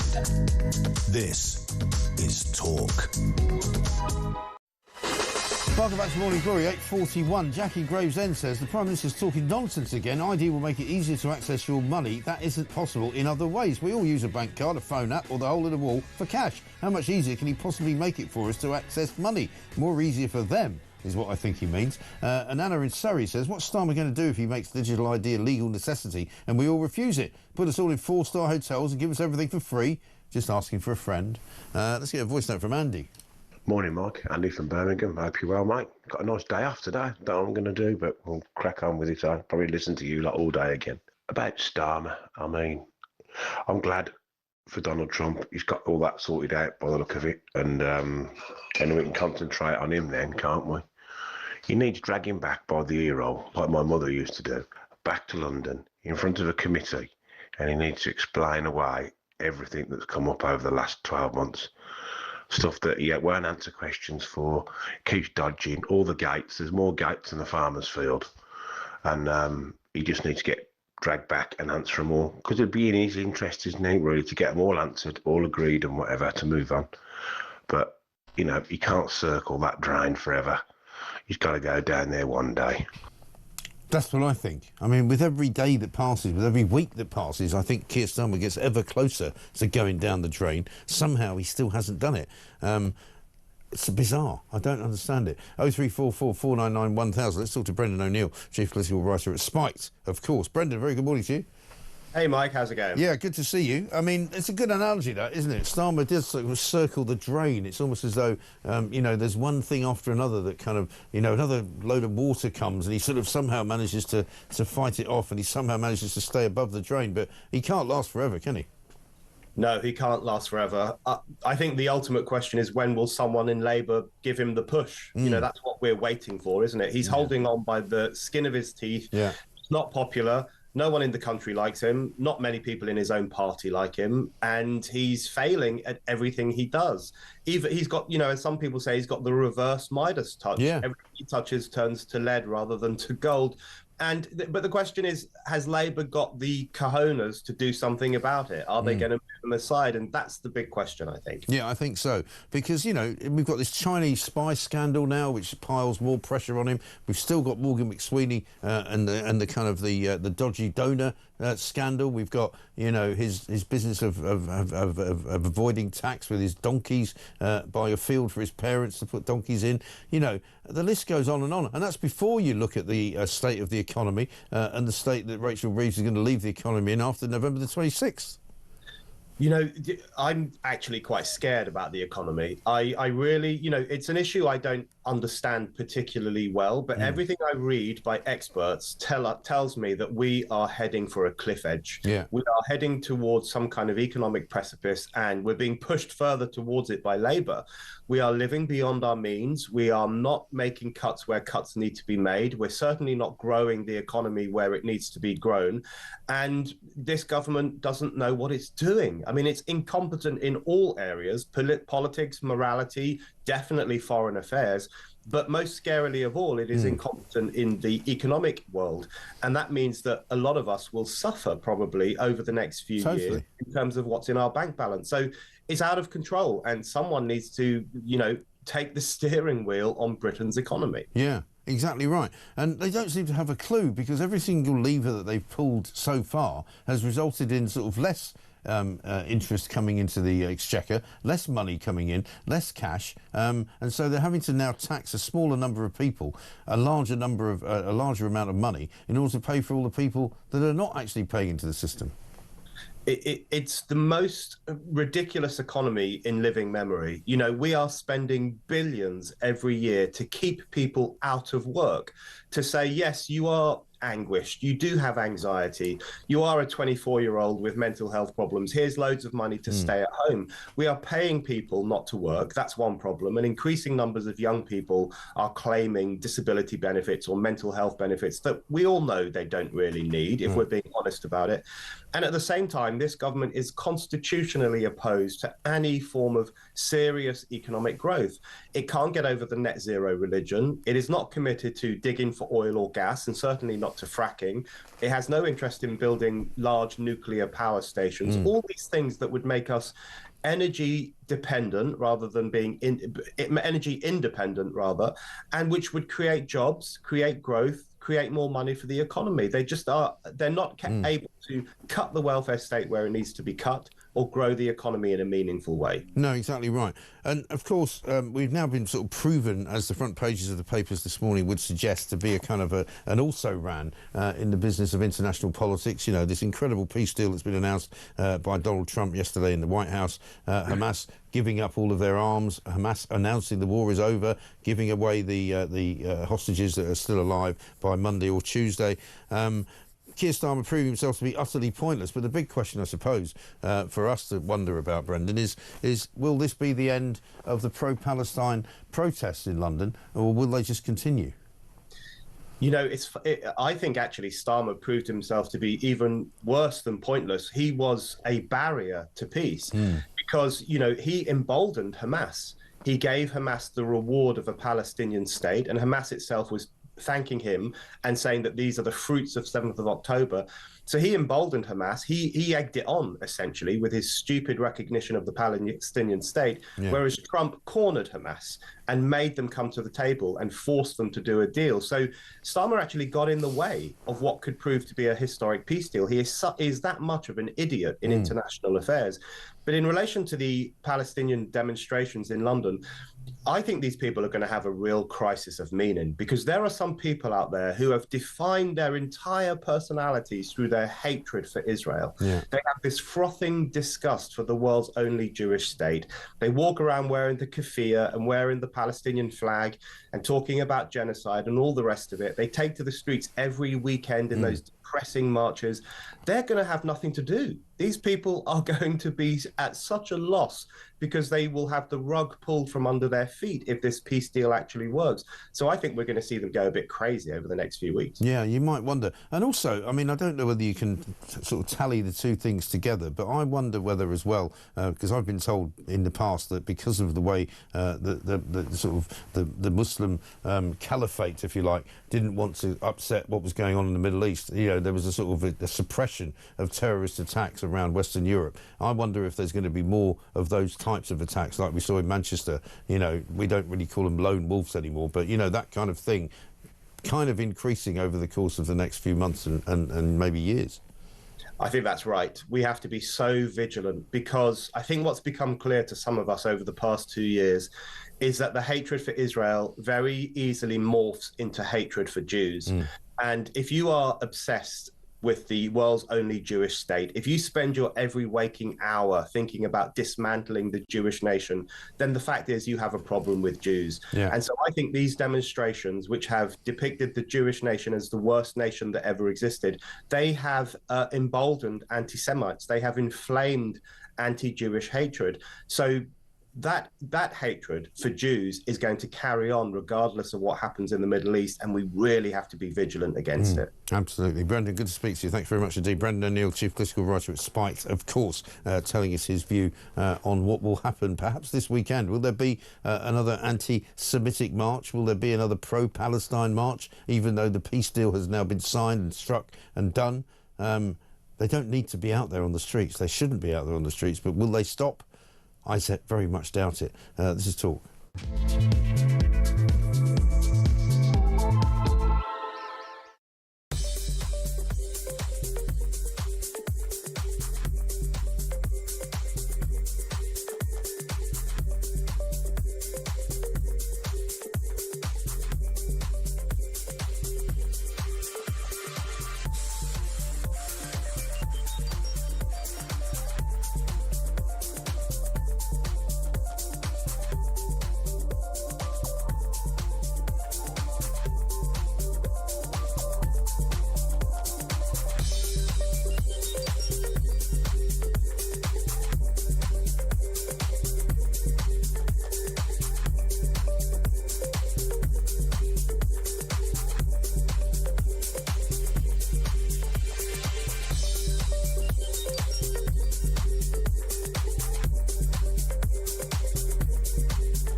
across the UK. On DAB+, on your smart speaker, on your smart TV, and on your side. This is Talk. Welcome back to Morning Glory. I'm Mike Graham. Ian from North Wales says, Mike, great show. Yes, the NHS is broken. I had a stroke 10 weeks ago and had to spend 28 hours in A&E before I got taken seriously. Since then, it was 9 weeks to the follow-up to be told I might have had another, but not tested. I have to wait for a CAT scan. I mean, just awful. When you hear those kind of stories, you just have to feel really, really sorry for people. Let's go quickly now, though, before we talk about sport, to Nick Ellaby. He's Talk's reporter. He's up at Ricky Hatton's funeral in Manchester, taking place today. Nick, a very good morning to you. Yeah, good morning, Mike. I'm outside Ricky Hatton's gym in Hyde in Thameside, just in the east of Manchester, which actually was opened by Muhammad Ali back in 2009. And this is expected to be a real focal point of Ricky Hatton's funeral cortege today. And I'm actually just a couple of people who just arrived from Bristol, John and Catherine. John, why have you come all this way from Bristol to pay your tribute? I just come to pay my respects to Ricky. He is loved. And I've come from Bristol all the way, so absolutely devastated when I found out the news. But I was a massive fan of him. Guys, thank you so much, and you know, have a good day as well. Love to you both. So, Mike, people are expected to come from all over the place, not just from around here in Thameside in Manchester, where Ricky grew up and spent a lot of his life. We're expecting a 15-mile 2-hour funeral cortege coming past some of his favourite pubs. They're going to release some white doves as well outside the New Inn around the corner in Hattersley, and then it'll make its way into Manchester past the AO Arena, which a lot of people really still call the MEN because Ricky put that place on the map with that massive fight in 2005 when he beat Kostya, then who was the best pound for pound boxer in the world when Ricky became light welterweight champion, world champion for the first time. And then there's going to be a private ceremony for 1,000 guests in Manchester Cathedral, led by the Dean of Manchester, who calls Ricky an icon of this city. And then after the private service, the cortege will go on to the Etihad Arena, Manchester City's football ground, which is, you know, Ricky's beloved team. And you can see outside the gym here pictures of Ricky, flags as well, Manchester City shirts. People have written on them, thank you for the memories, RIP, sleep tight Ricky. So a very emotional day, but also a celebratory one for one of Manchester's favourite sons, Mike. Yeah, absolutely right. Nick, good to see you. Thank you very much for reporting for us up there. Nick Ellaby there. A massive day for Manchester and for all Mancunians, of course, and also people from around the world that will probably be coming to Ricky Hatton's funeral, which will take place today and will very much dominate the landscape up there. Right now, though, let's do 90 minutes in 90 seconds. 90 minutes in 90 seconds. From The Sun. Let's say a good welcome to Rob Moore, Associate Sports Features Editor at The Sun. England played Wales last night. Rob, very good morning to you. Yeah, good morning. I mean, what did Thomas Tuchel learn? That was 3-0, but all 3 goals were scored in 20 minutes. So, bit of a stroll at Wembley against near neighbours Wales. But, I mean, look, there were some positives, wasn't there, for England? Morgan Rogers played in that number 10 role, scored, hit the post.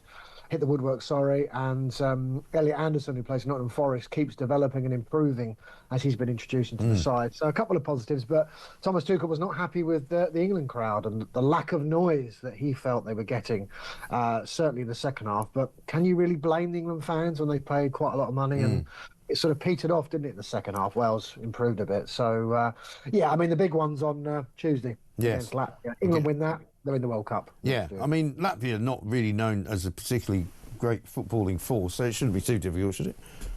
England have won 5 out of 5 in the group. It's only a matter of time before they secure their spot. I mean, Thomas Tuchel's now won, 6 out of 7 matches, kept 6 clean sheets. They lost to Senegal. So, look, they've not faced real huge opposition apart from Senegal. Bigger tests will lie next year. And obviously he's going to run out of time and run out of matches to actually find the right formation. One thing I would say about England, they've got a tremendous squad. Obviously, Southgate left that legacy. It's now picking the side.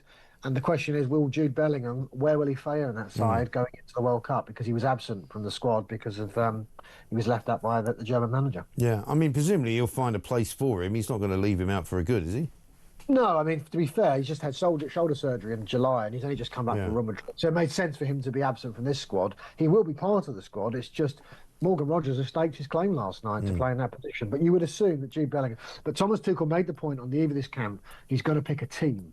He's not going to pick superstars in each position for the sake of it. You've got to pick what works as a team. And in a week when Steven Gerrard sat down with Rio Ferdinand and lamented how all those egos from 2006, Baden-Baden, the World Cup in Germany, how we all failed under Sven-Goran Eriksson despite getting to the quarters, how all those superstars couldn't gel as a team, it's a reminder that Thomas Tuchel perhaps has got the right idea, trying to make a formation and a starting 11 work. Yeah, maybe so. Rob, good to talk to you. Thanks very much indeed. Rob Moore, Associate Sports Features Editor at The Sun. That was 90 minutes in 90 seconds. 90 minutes in 90 seconds. From The Sun. Got this from Mary in Colchester, who says, "Morning, Mike. talkTV should be given credit for contributing towards the peace deal, giving truth and impartial coverage, which is more than we get from our legacy national news channels and political classes. Reform obviously exempt." I know, absolutely right. Kev from Shropshire, wouldn't it be lovely and poetic for Trump to be offered the Nobel Peace Prize and then turn it down? Virtue signalling. I would like to see, if Obama has it, why would Trump want it? It obviously has very little meaning. And even Barack Obama, I think, has been quoted as saying he doesn't really know what he got it for, because it was just one of those things that they thought we should give to the President of the United States of America. Coming up in the next hour, we'll talk about trains, we'll talk about bikes, we'll talk about Labour and everything else as well. This is Talk.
Across the UK, on DAB+, on your smart speaker, on your smart TV, and on your side. This is Talk.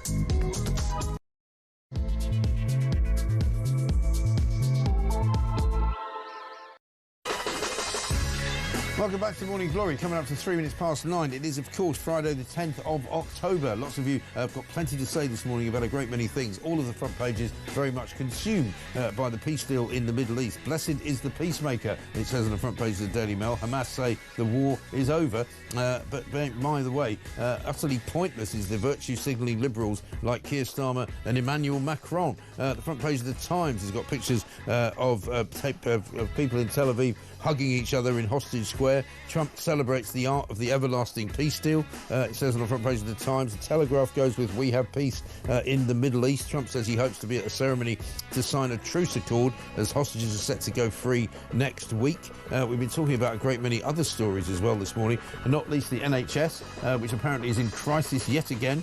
It's in a state of emergency, apparently, and it can't go on like this for another winter. How many times do we hear that? Like every single year? Despite the fact that Rachel Reeves gave them £25 billion this year, they're still staggering and they can't make it. One in, one out. Remember that story? 26 people have apparently now gone to France. 26 people will be coming in. So far, I think we only know about 3 of them, a couple of parents and a child. But certainly, in terms of the rest of the numbers are concerned, basically 10,040 people have come in since they instituted the plan, which means that effectively we've still got something like 10,014 people who are not going anywhere, who are staying in this country. Absolutely unbelievable. We've been told that train Wi-Fi is worse here in this country than it is in Romania. We've seen that another BBC story bites the dust. The DJ Tim Westwood has been charged with rape. That's on the front page of The Guardian. And of course also we've been talking about children's digital ID. Children as young as 13 might be given digital ID, but what's it for? We've also been talking about the head of the Green Party, the leader of the Green Party. He was on Question Time last night. Let's get a voice note from Dan about that. Good morning, Mike. It's Dan from Kent. On Zach Polansky, or Planksky, that's what it should be known as now. You've got to take your hat off to him, though. At least he answers the bloody question. Does a woman have a penis? Yes. And straight to the point. How many politicians pussyfoot around, waffle on for 10 minutes and still don't come out with the answer? Anyway, great show. Yeah, Dan, I mean, you could say that, I suppose. He gets a bit of kudos for actually answering a question. But most of his answers are so bizarre that you wouldn't want to actually listen to them. 0344 499 1000 is the number. Italy's also banned the burqa.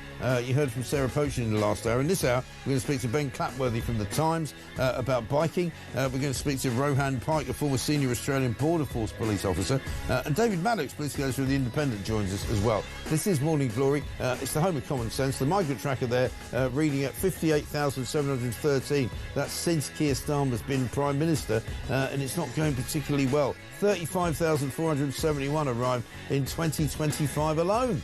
This is, of course, Morning Glory. Let's get it on. This from Kev in Shropshire. Mike, your GP contributor said 7 appointments on average each year. What the hell is that? I'm 61, my wife is 60, and I have 3 grown-up children and 3 grandchildren. I haven't been to or spoken to a GP practice in 4 years. My wife is similar. My children a lot more than that. My grandchildren a bit more. What are people up to going to a doctor 7 times a year? Well, that's a good point, isn't it? It's like once every, month and a half or something? It's quite a lot of times to go to the doctor. Yeah, I can't remember the last time I went to see a GP. In fact, I pretty much stopped going to see my GP in the National Health Service because there's not really any point.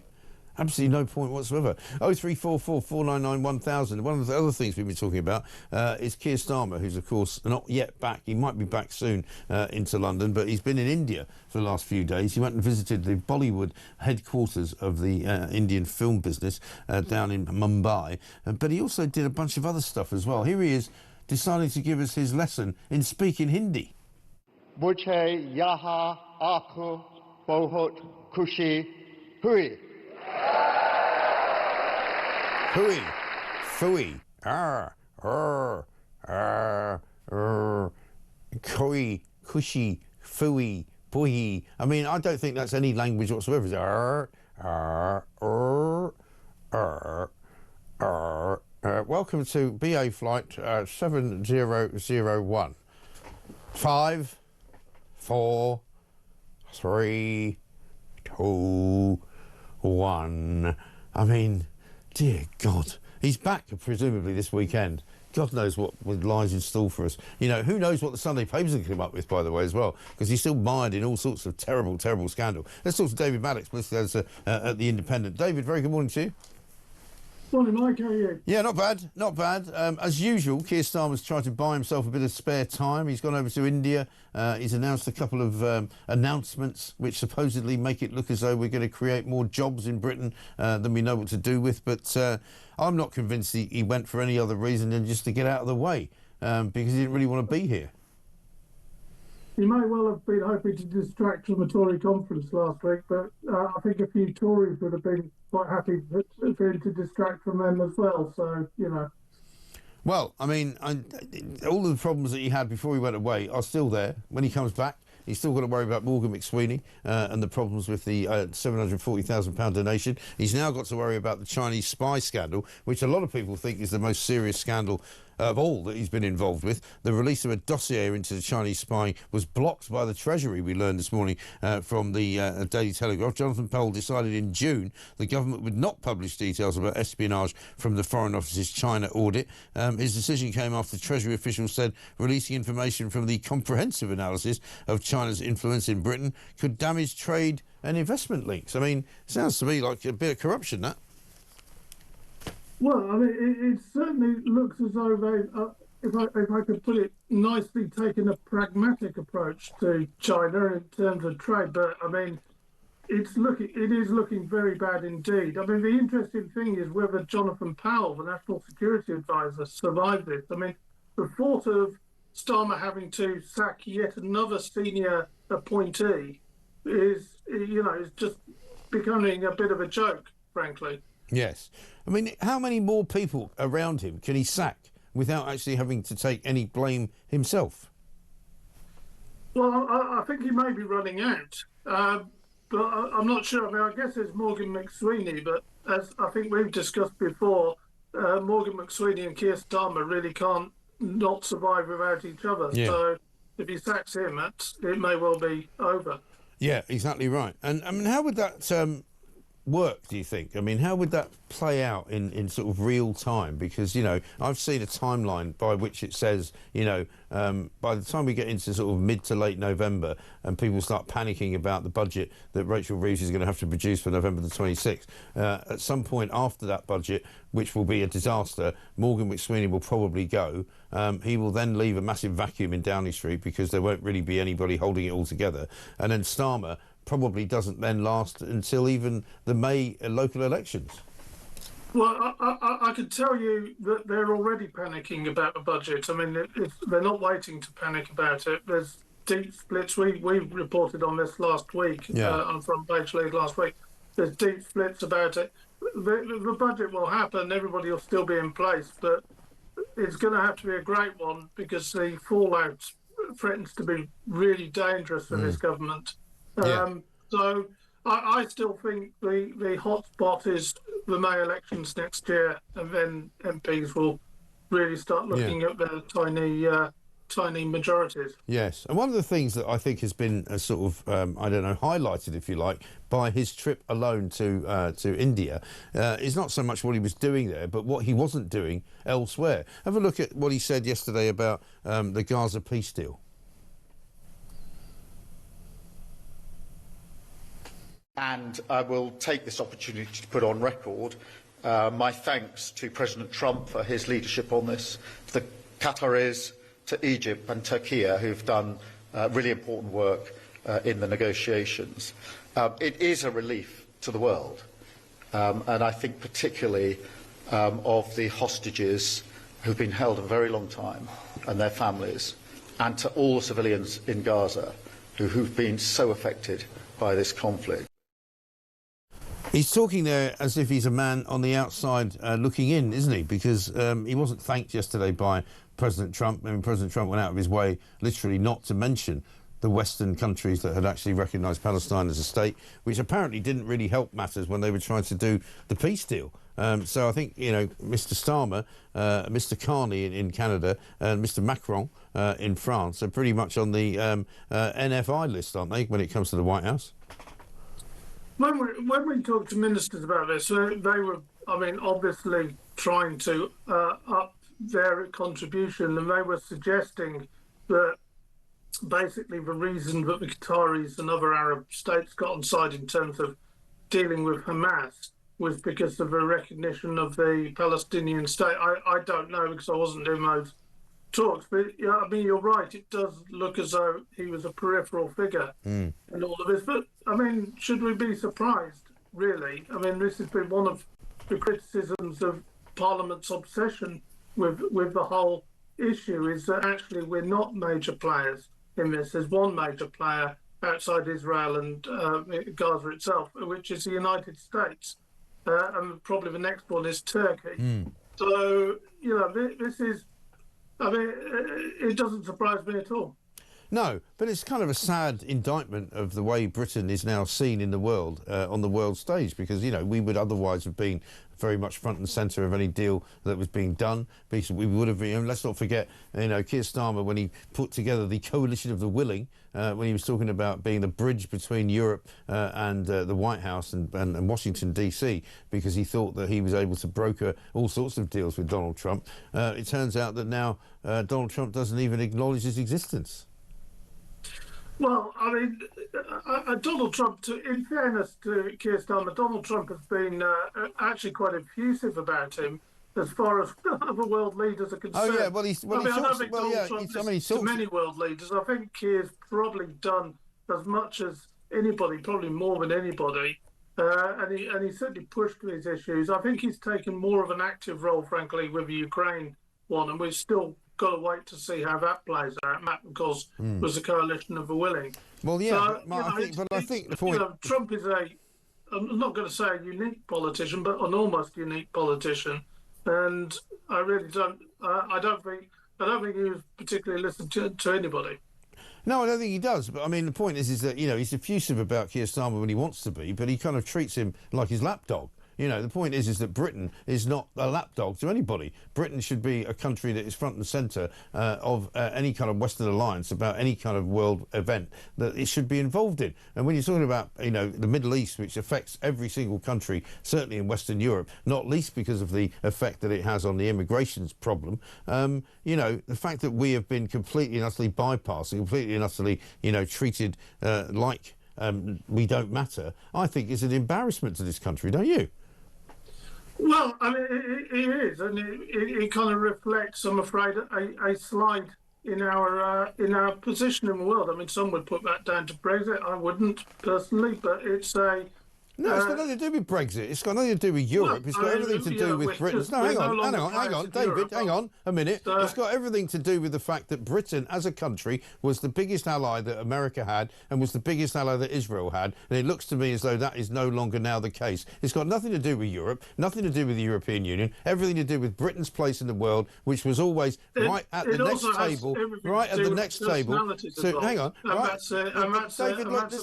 We've got a president of the United States who is, a big personality who doesn't like to take advice, doesn't like to be told what to do, and, is pushing ahead in the hope that he gets his Nobel Peace Prize. And, well, the point is nobody has made this happen except for Donald Trump. Donald Trump has made this happen. Whether you don't like it or not, it doesn't really... No, I agree. I agree. The bottom line... I just said to you that...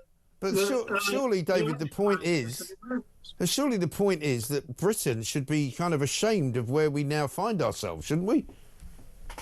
I think, there's a debate over whether recognising Palestine was the right or wrong thing to do. No, there isn't. But I think it is fair to say that that probably sidelined us a bit in this process. You think?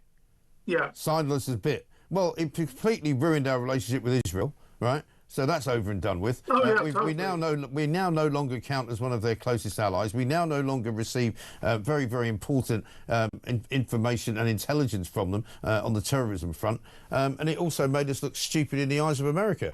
Apart from that, it was a great idea. Let's see what the debate is.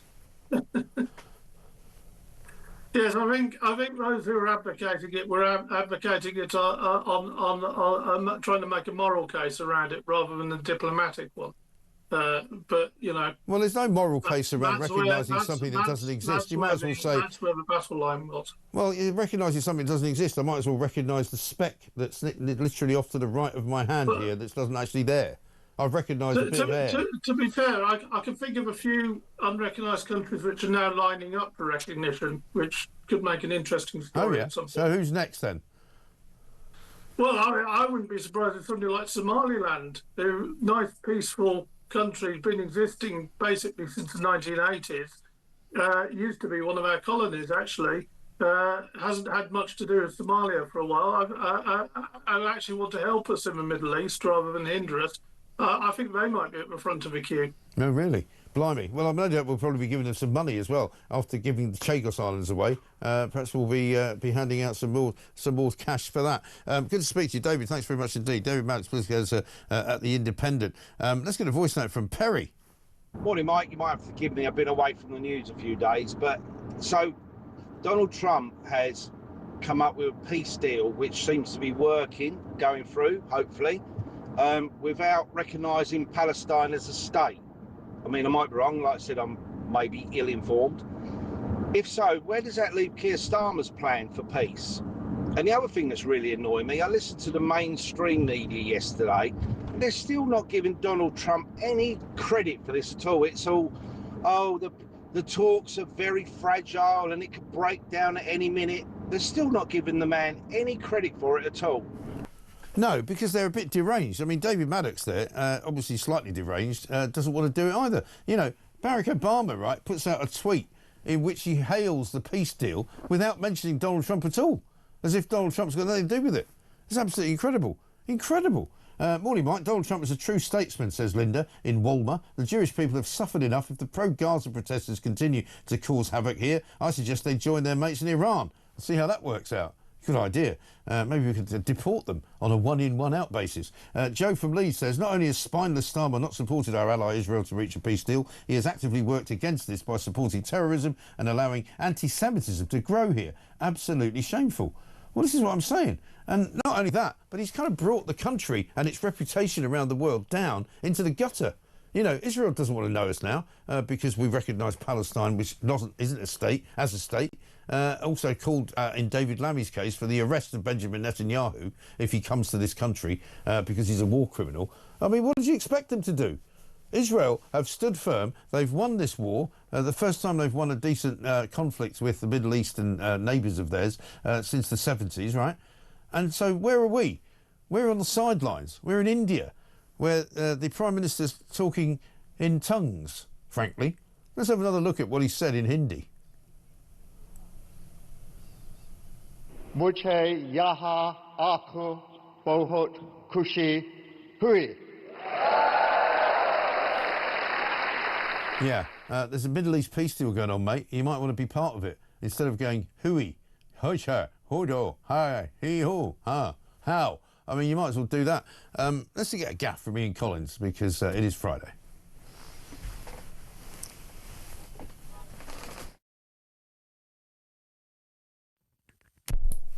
You have to plug your microphone back in when you walk into the studio. And that was a test that I was running just to see how astute Finn was. On this occasion, he didn't spot it. He didn't spot it. We'll let it slide just on this one occasion. We'll see how he gets on next time, but not a good start, really. No. Colin's one of the few people that can actually get up out of his chair in the middle of his show and go for a pee, which hardly anybody else does, but he does it quite a lot. And this time he forgot to put his microphone back on. Never mind. The Morning Glory podcast coming out around about 10:30 this morning. Alex Phillips here, of course, on Fridays for Julie Hartley-Brewer, 10 till 1. With the history of this and the last government, says Russell in Darlington, I wouldn't trust them with a digital ID. A cyber attack would be possible, and being in China's pocket doesn't help either. Them or Russia would be able to get every detail of every person in this country. That's the other problem, isn't it? Would you trust this government with your secret information, with your medical information, with your banking information, with your tax information? I certainly wouldn't. I wouldn't trust them with a couple of quid, to be honest. They'd probably give it away. 20 minutes past 9.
because I just don't think that they'd be prepared to go that far if if Hamas as a unified entity was planning on, sort of pulling the rug out from under their feet. Now, obviously, until those hostages are all out, let's all just keep our fingers crossed and try not to get ahead of ourselves too much. But that in itself is a good sign.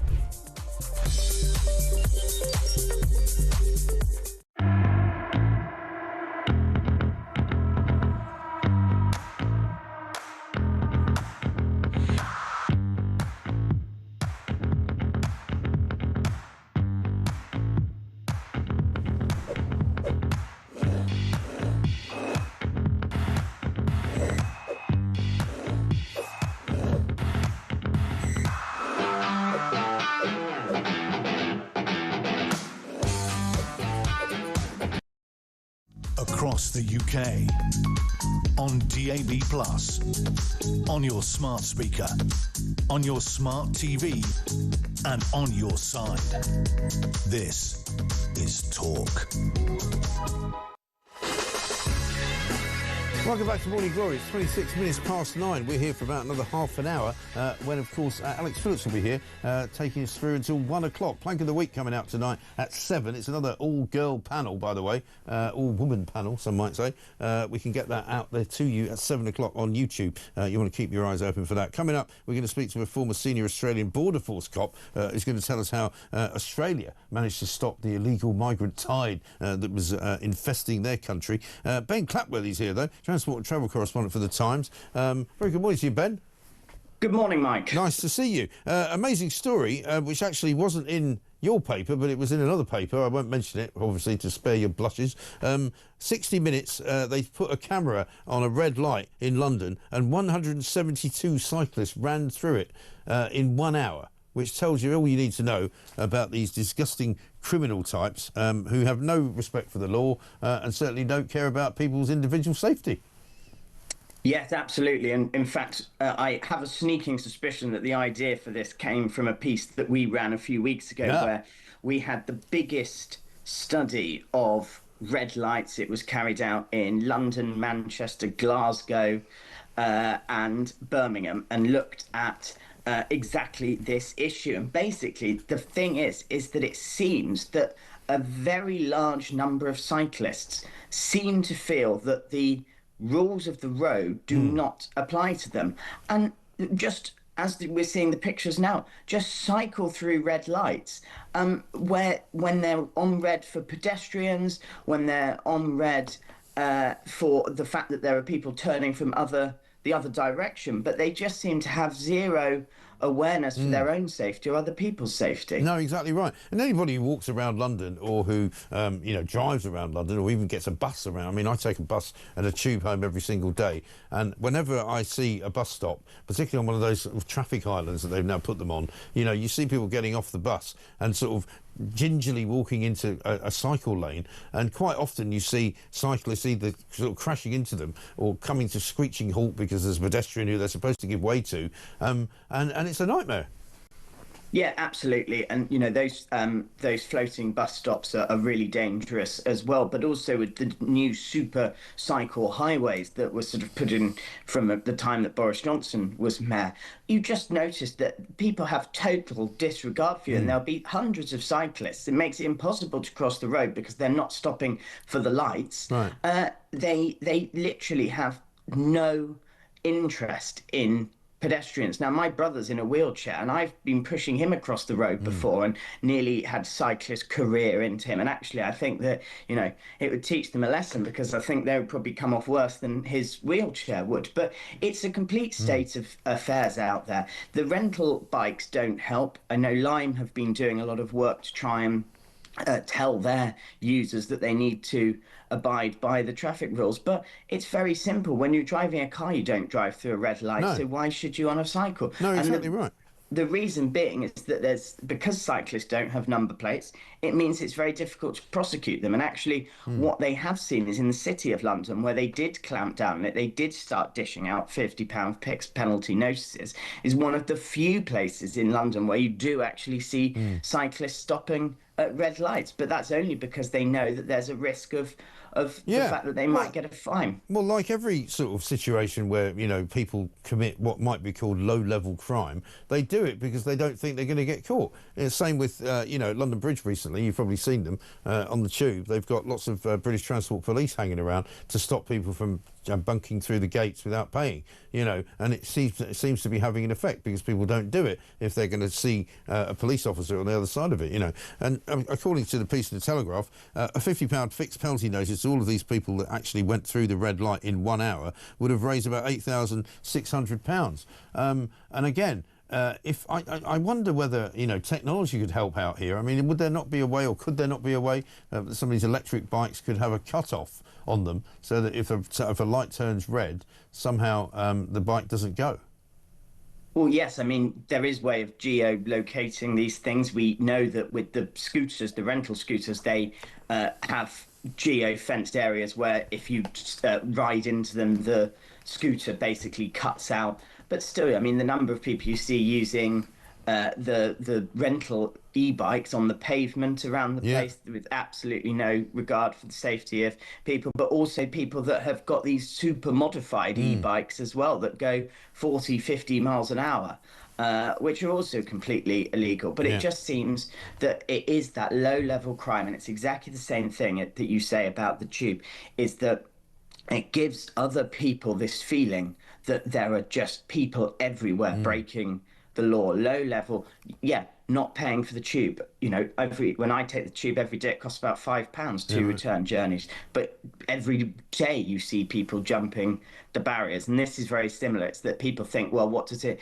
you know, cycling through a red light. And it's interesting that when surveyed, cyclists who admit to cycling through the red light say, oh yes, it's because they don't like having to slow down and stop and start again. And you think, well, hang on a minute, but that's called riding a bicycle. Like, if you don't like I don't doing that, like take the stopping bus. at red lights either, because it tends to slow the journey down. But unfortunately, that's the law. You know, exactly. So... Take the bus if you don't like. You know, if you're cycling to get exercise, then part of that exercise is the process of stopping and starting again. And it's just astounding looking at these images that we're showing at the moment that just show exactly how easy it is to go out and film people. Yeah. I mean, one of the things that's really total interesting disregard as well, which actually would make Keir Starmer sit up and take notice, and maybe even Sadiq Khan, is that they've said that if they were to muster a 2-hour sort of window where cyclists would use the streets of London going backwards and forwards, £34,400 would be the amount of money that they would be fined each weekday for those times alone, just a couple of hours in the morning and a couple of hours at night. And that means in a regular work year, the city could raise £8.7 million by fining which would them. fix a fair number of potholes. Yeah, it would, wouldn't it? That's a great idea. Let me just finish up with a quick question for you. Last couple of days we've had some Tories on. We've been asking them about their net zero policy, right? And I was trying to find out from first Deputy Chairman Matt Vickers and then Shadow Chancellor Mel Stride what their position is on when we can no longer buy a petrol car or a diesel car. They don't seem to know, basically. Let's have a look at what Matt Vickers said to me. Matt, it's a simple question. What's your policy on petrol and diesel cars? What's your policy on petrol and diesel cars? Our policy on petrol and diesel cars hasn't changed at the conference, essentially. But what we're saying, so you're still doing away with. So you're still doing away with petrol and diesel cars by what year? No, we haven't said that at this conference. We said we'll repeal the climate change bill. Of course we want to see people using electric. Of course we want to see people who are more Can you not just tell me what if I've got a petrol car? If I've got a petrol car, at what point does it become a petrol car that I can't drive? When can I not buy a petrol car? What year? I'll tell you what. You can keep your petrol car. I'll give you that as a policy. You can keep your petrol car. That's a fact. We haven't said that we're banning or taking petrol or diesel cars. No, but you're phasing them out, though. We should try to stop people. But at what point am I not going to be able to buy a new petrol car? At what year? I don't know. You don't know? I don't know. He doesn't know. Let's see if Mel Stride can tell us. Have a look. Can you tell people that if you get back into government, say in 2029, what point would people be told you can't buy a new petrol car? Well, we currently, our position is that 2035 is the year by which the EV targets that are being imposed on manufacturers should be met. But I think there is a new point here, which is that the market will ultimately determine, in large part at least, when that moment arrives. And we can accelerate that actually by getting down the cost of electricity, so that those that are buying these vehicles know that they're able to run them economically. So you're saying at some point... yeah, he doesn't know either. It's embarrassing. Isn't it? I mean, 'cause surely it's not that hard of a question, is it? I mean, you know, is it going to be 2035? Is it going to be 2050? I mean, people need to know. Can you buy an electric car only, or will you be still allowed to buy a diesel car? What seems the most incredible, though, about the Conservative government is that they seem to have forgotten the fact that they were in power until last year. Yeah. For the 10 years running up to that election that they were in power. They were in power from 2010, until 2040, 2024. It'd help if I could get my years right. But they seem to have been completely devoid of the reason that they put this in. They were flip-flopping around. They're the ones that caused the consumer uncertainty. Yeah. Labour have made it worse by pulling it forward to saying that they're going to phase out the sale of new petrol and diesel cars from 2030. What exactly that phase out looks like, I don't think they fully know yet. The manufacturers are desperate for certainty. They don't want the rules to change anymore because they need to plan their production.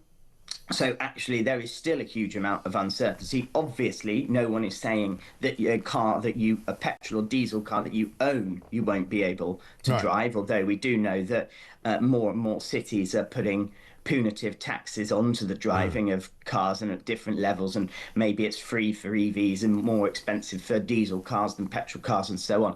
But yeah, it's embarrassing to hear them muddle through a very easy question, which is, if they got back into power, would they stick with 2030 phase out or would they do 2035? Yeah, I mean, it really doesn't seem to be that difficult, but they seem to find these things difficult bizarrely. Ben Clapworthy, good to see you. Thank you very much indeed, Transport and Travel Correspondent at The Times. Let's get a voice note from Steve. Good morning, Mike. Steve from Herne Bay. Just wondering, being as the Palestinians all celebrating and so is the Israelis, next time we see all these loony left in the streets, with their Palestine flags, if I go and offer my Trump hat, if they put it on. I mean, by rights, really, they should do, but I think we've got more chance of seeing pigs flying. Yeah, you probably have, actually. It seems to be right. Chris says, who votes for the Greens? That leader can't say a woman can have a penis. Maybe he will get women to pay money for him to hypnotise them to get a penis to grow. You never know. You can't get your breasts larger, but you can get a penis. Marvellous. Warwick in Devon says, morning, Mike. Great show as ever. Mike, with the lunacy of the proposed digital ID, there would be major security implications if there was a Post Office Horizon-type scandal. Exactly. And this from Rach, who says in Yorkshire, what was Starmer asked to read out in Hindi? Was it, my name's Rodney and I'm a plonker? No wonder they all cheered. Great show. I mean, who knows what he was saying? Can we have another listen? Have a look. Mujhe yahan aapko bahut khushi hui. I mean, he might as well say, my name is Rodney and I am a plonker. This is Morning Glory.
across the UK, on DAB+, on your smart speaker, on your smart TV, and on your side.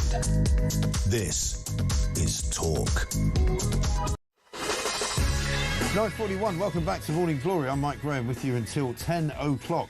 This from, where are we?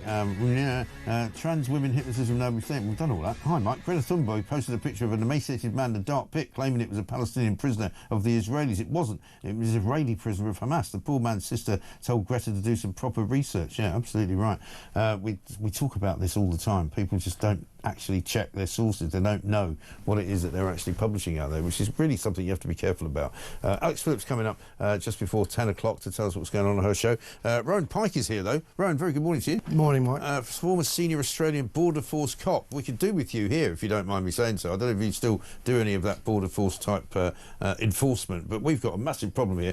We've had something like 10,040 people come in since the beginning of August, right? And the government has got this plan where they're supposedly sending people back to France. They've sent something like 26 back. And meanwhile, we've got 10,000 plus in. Doesn't seem to be working terribly well. No, well, I've got a bit of sympathy for the border agencies, as you might imagine. They've got their work cut out when there's a tsunami of people or illicit goods coming across the border. They're not really resourced to stop that exactly. Right. But that's the other problem, isn't it? Because with the people that come, there's all sorts of other things coming. I mean, I don't know what the major sort of drug routes are now, but it used to be that cocaine would come from, say, South America into some port in Europe, and then it would go through Amsterdam, go through Liverpool, and sort of come into the rest of Britain. I presume a lot of that comes by sea, I guess, and a lot of weapons would come by sea by the same token, and not so. It's the people smuggling, there's drug smuggling, there's gun smuggling. You're going to talk to us about cigarette and tobacco smuggling. You know, there's a whole business out there that people are making a lot of money from. Yes, once you open a window at the border, anything can slip through that. And of course, the Border Force only really check 1 or 2% of the containers that come in. So despite the algorithms and the very good searching that they do, very hard to stop anything if you really bombard the border with a lot of product. So there's a lot of that sort of stuff, and we'll get onto this tobacco specifically. Does a lot of it come in on what you might call regular shipping containers, you know? So when we see, you know, I go down the coast at the weekend, right, at any given time I'll take the dogs to the beach, I'll see about 7 container ships just going down through the channel. At any one time they could be full of all sorts of illegal stuff then? Yes, they could, and that's the main, because tobacco is obviously a high volume and light weight. It's commonplace for them to come in via shipping containers. Okay, and so where are these goods being manufactured, specifically if we're talking about cigarettes? For the UK? Yeah. Well, the Middle East or Eastern Europe, or there has been factories in the UK found as well, but there are traditional routes that, and as you say, previously perhaps syndicates would have imported drugs or other illicit goods, but now tobacco is so lucrative that they may have changed or diversified their activities over to tobacco. Yeah, I mean, I've seen, for example, I was up in Manchester recently, and there are cigarettes that you can sold up there which are called Manchester cigarettes, and you can buy them for £5. Now, normally, I used to smoke until about 2017. I gave up. Cigarettes now, I think, are about £12 or £13 a packet. They're selling these for £5, and so a lot of people who obviously don't have a lot of money are smoking them. Yeah, that's right. Those cigarettes are made in Dubai or the UAE, right? In factories in French. In sort of sweatshops, presumably. No. They're highly sophisticated and huge factories. Actually, they're bringing them out by the container load and sending them to wherever a market is. You're going to consume them, and of course here in Britain, as you say, if the differential between the legal price and the illegal price is 3 to 1, in Australia it's 5 to 1 as a minimum, then people are going to consume them, and the market here is growing. And are they safe to smoke? I mean, obviously no cigarettes are safe to smoke, but I mean, you know what I mean, they're not sort of toxic or anything, are they? I used to talk about impurities in those cigarettes, but these are not so bad. I mean, they're probably not as taste as good for smokers, but that's not the main issue here. Perhaps with vapes, people who are vaping illicit vapes don't really know what's in those. They could contain anything, but the cigarette product is reasonable compared to the legal product. Right. And, I mean, if you know about all this, there must be other people that know about it. The government of Dubai presumably must know about it. I mean, have they got no interest in stopping it? No, it's a legal process over there. They're happy for their citizens to be employed and to be producing money. And is it their citizens, or is it more likely to be sort of migrant workers doing it? Oh, the migrant workers will be in the factory, but certainly the bosses will be citizens. Right. But I'm not sure that a country like the UK or Australia has much leverage over the sheiks of Dubai. And, you know, what can we say to them? Please, can you stop sending illicit product our way? But and is it the only reason it's illicit? Presumably, is it's not subject to tax, which it would otherwise be if they exported it sort of honestly through proper channels. They'd have to pay. You know, we'd be paying 15 quid for them. Yeah, that's right. Obviously, it doesn't have the health warnings and the plain packaging and all the other regulations that a legal pack has to abide by and does abide by. But it's the excise. It's the main thing that they're trying to avoid, and they do. Right. So what sort of money are we talking about here? What sort of, you know, multi-billion pound business is it? Yeah, of course. In Australia, we're talking $10 billion, which is about £5 billion. Right. The illicit tobacco trade is over 60% now in Australia, and the vapes and pouches trade is over 95%. Right. So basically, criminals now control the tobacco market in Australia, and you would think that the government would do something about that or be alarmed about it, but no, they're doubling down. They're raising taxes. They're refusing to allow people easy access to the safer nicotine products, and that's only fueling the fires. Yeah. And so is there a sort of crossover between what you might call, you know, sort of regular criminal types who are running these rackets and other kind of criminal activities like drugs and like people, if you like? Or is it separated out? Are they just smuggling cigarettes, or are they smuggling everything? There have been traditional cigarette smugglers who are carrying on, and there have been drug smugglers who have now diversified and doing tobacco. Right. But you know, there's been recent raids where there's found all sorts of assault rifles and stashes of guns, and they are into. They're getting stronger and stronger, and the funding is causing real concern. So you might have heard about the fire bombings. There's been murders. There was an innocent lady burned in her own house. Right. There are thousands of these stores on the high street now. It's really hard to imagine how widespread it is in Australia. I'm sure. I mean, and also in this country, one of the things I've been told anyway is that there's not so much smuggling of marijuana anymore because it's all grown here. You know, there was a time when you couldn't grow it here because it's not the right climate, you know, but now they've got this sort of hydroponic growing. You've got houses that are set up just to grow marijuana, buildings, you know, whole sort of warehouses where they're just growing it. And so they're not having to import it anymore, so that risk has kind of gone for them. So they're making money just by sort of producing it themselves. And that may well be the case for tobacco as well. But what's probably happened is the criminals have recognised a vulnerability in the system here, and that's probably in domestic enforcement, which is, you know, under-resourced, and they've decided that they can make money out of that crop. Right. HMRC, according to a piece that was written in The Sun this week about your story, they nicked 1.19 billion cigarettes, said to be worth about 496 million quid, and managed to keep those off the streets. So what do they do with them? Do they burn them? It's difficult, the disposal. It is causing a problem for agencies, but you know, that 1.2 billion that they seized, they use that as a sign of a marker of success, whereas I think it's really just a marker of the size of the market that's coming in, because they're falling over it, really. Right. It doesn't actually stop the level of illicit that is out there on the street. When the profit margins are 1 to 30 or 1 to 40, these seizures don't affect the criminal business. They just write that off as a business expense and move on. Right. It used to be said, when I used to talk to police about drug smuggling, that they would say if they caught one, say, kilo of cocaine coming in off a ship, there was another 8 that got through. Is that the same with cigarettes? Exactly the same. In fact, it's been said that you could stop 29 containers of cigarettes and the 30th will still make a profit. Right. So the seizure rate, I think, is a poor indicator, measure of success. All right.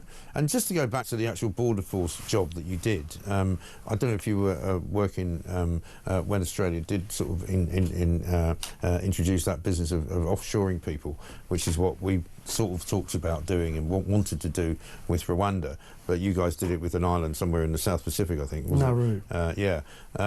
Were you involved in that at all? Not really, no. That was more the immigration side. I was probably more on the customs side of our border force. But, yeah, it was interesting how we used Nauru and Papua New Guinea and Cambodia as countries that we encouraged to take some of these people as a, holding cells, basically. Sure. And it cost a lot of money, but in the end, it actually did the job, didn't it? It did. It did work to discourage people coming to the country. That's certainly true. Right. Yeah. And would you say Australia's now sort of got a control of its own borders in that way, in terms of people, anyway? Given that no one talks about it anymore, I would say that yes, that's true. Right. Because I mean, that's where we find ourselves. I mean, we've come from. We've been always talking about it on this station, but it's only literally, I would say, in the last year that it's become part of the sort of national conversation. Is like, what are we going to do to stop these people coming in? Like I say, I mean, since August, the beginning of August, when they introduced this new system of sending people back to France, as I say, 10,000 plus people have come in. It's a lot of people over the course of a couple of months, Yeah, and we have a bipartisan approach to it, so we've had it now for a couple of decades. It's taken the heat out of the issue now that I wouldn't say it's necessarily solved, but it's we've certainly clamped down on it. Yeah, sure. And so, Rowan, you're sort of touring around Europe telling people about this tobacco story, which is quite remarkable, really, because it's not something that a lot of people probably think about. I mean, we assume that not that many people smoke in Britain anymore, but, they obviously still do. Yeah, well, I'm concerned that there's not enough alarm about the possible illicit rate. In that story that you mentioned before, it did say that the rate is now up to 25% illicit smoking, and I wonder how high it has to get before people get concerned about it. And in Australia, we're seeing kids now coming back to smoking because it's so easy to access and so cheap. Right. So we haven't had these cigarette prices for decades, since the last century. So it's actually increasing that. So that's a problem. We've also lost all the revenue from the government due to the illicit. We used to have $16.5 billion a year revenue coming in. We now only have $7 billion. Right. So that's a 60% drop there. And our enforcement response wasn't ready for this organised crime wave. Yeah. So I'm just trying to alert authorities to be prepared. This is a global thing, and given that the UK has such a high excise rate as well, perhaps the third highest in the world, it would be naive to think that you're going to be immune from this coming. Yeah, absolutely right. Well, it's good to talk to you, Rowan. Thank you very much indeed. It's a massive business. Now, who knew? There's so much money swirling around illegally. You don't have to worry about smuggling people or smuggling drugs. You smuggle cigarettes. Unbelievable. Rowan Pike, thank you very much indeed. We'll be back with more right here on Talk.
get honesty, you will get authenticity, and if we get our way, you might even be able to cram in at the top. 3-tier World of Common Sense with Mike Graham and Jeremy Kyle. In that order.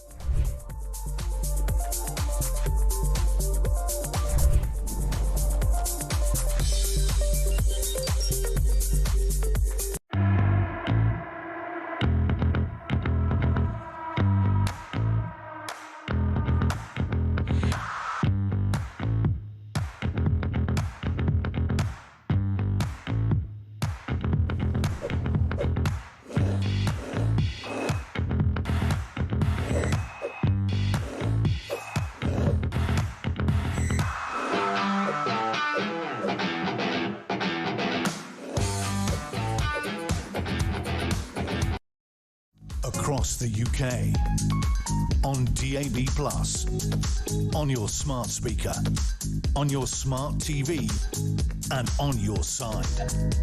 This is Talk. Welcome back to Morning Glory. I'm Mike Graham, with you, of course, all the way through until just about now, really, because Alex Phillips is here. Very good morning to you. Good morning. Looking very bright and breezy. Well, it's a peace day, isn't it? We're peaceful today. Peaceful. We're celebrating happiness and joy. We are.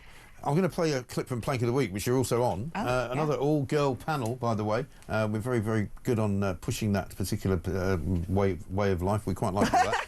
Pushing that way of life. Yeah, it's the sort of the, what do they call it, the sapphic way of life. Plank of the Week, have a look. You suddenly thought you'd have a crack at speaking Hindi. Let's see if he's any less robotic in Hindi than he is in English. मुझे यहाँ आकर बहुत खुशी हुई. I mean, mind you, this is the same day that 1,000 migrants crossed the channel. Yeah. I mean, mate, get your act together. Exactly. I mean, I don't know what you were saying there. Do you know what you're saying? Now, all I know in Hindi, because I was in Tamil Nadu, so I know a bit of Tamil. Sorry, wrong side of the country. Okay. All I know is how to say there's milk and fish in my suitcase. Who puts milk and fish in their suitcase? No.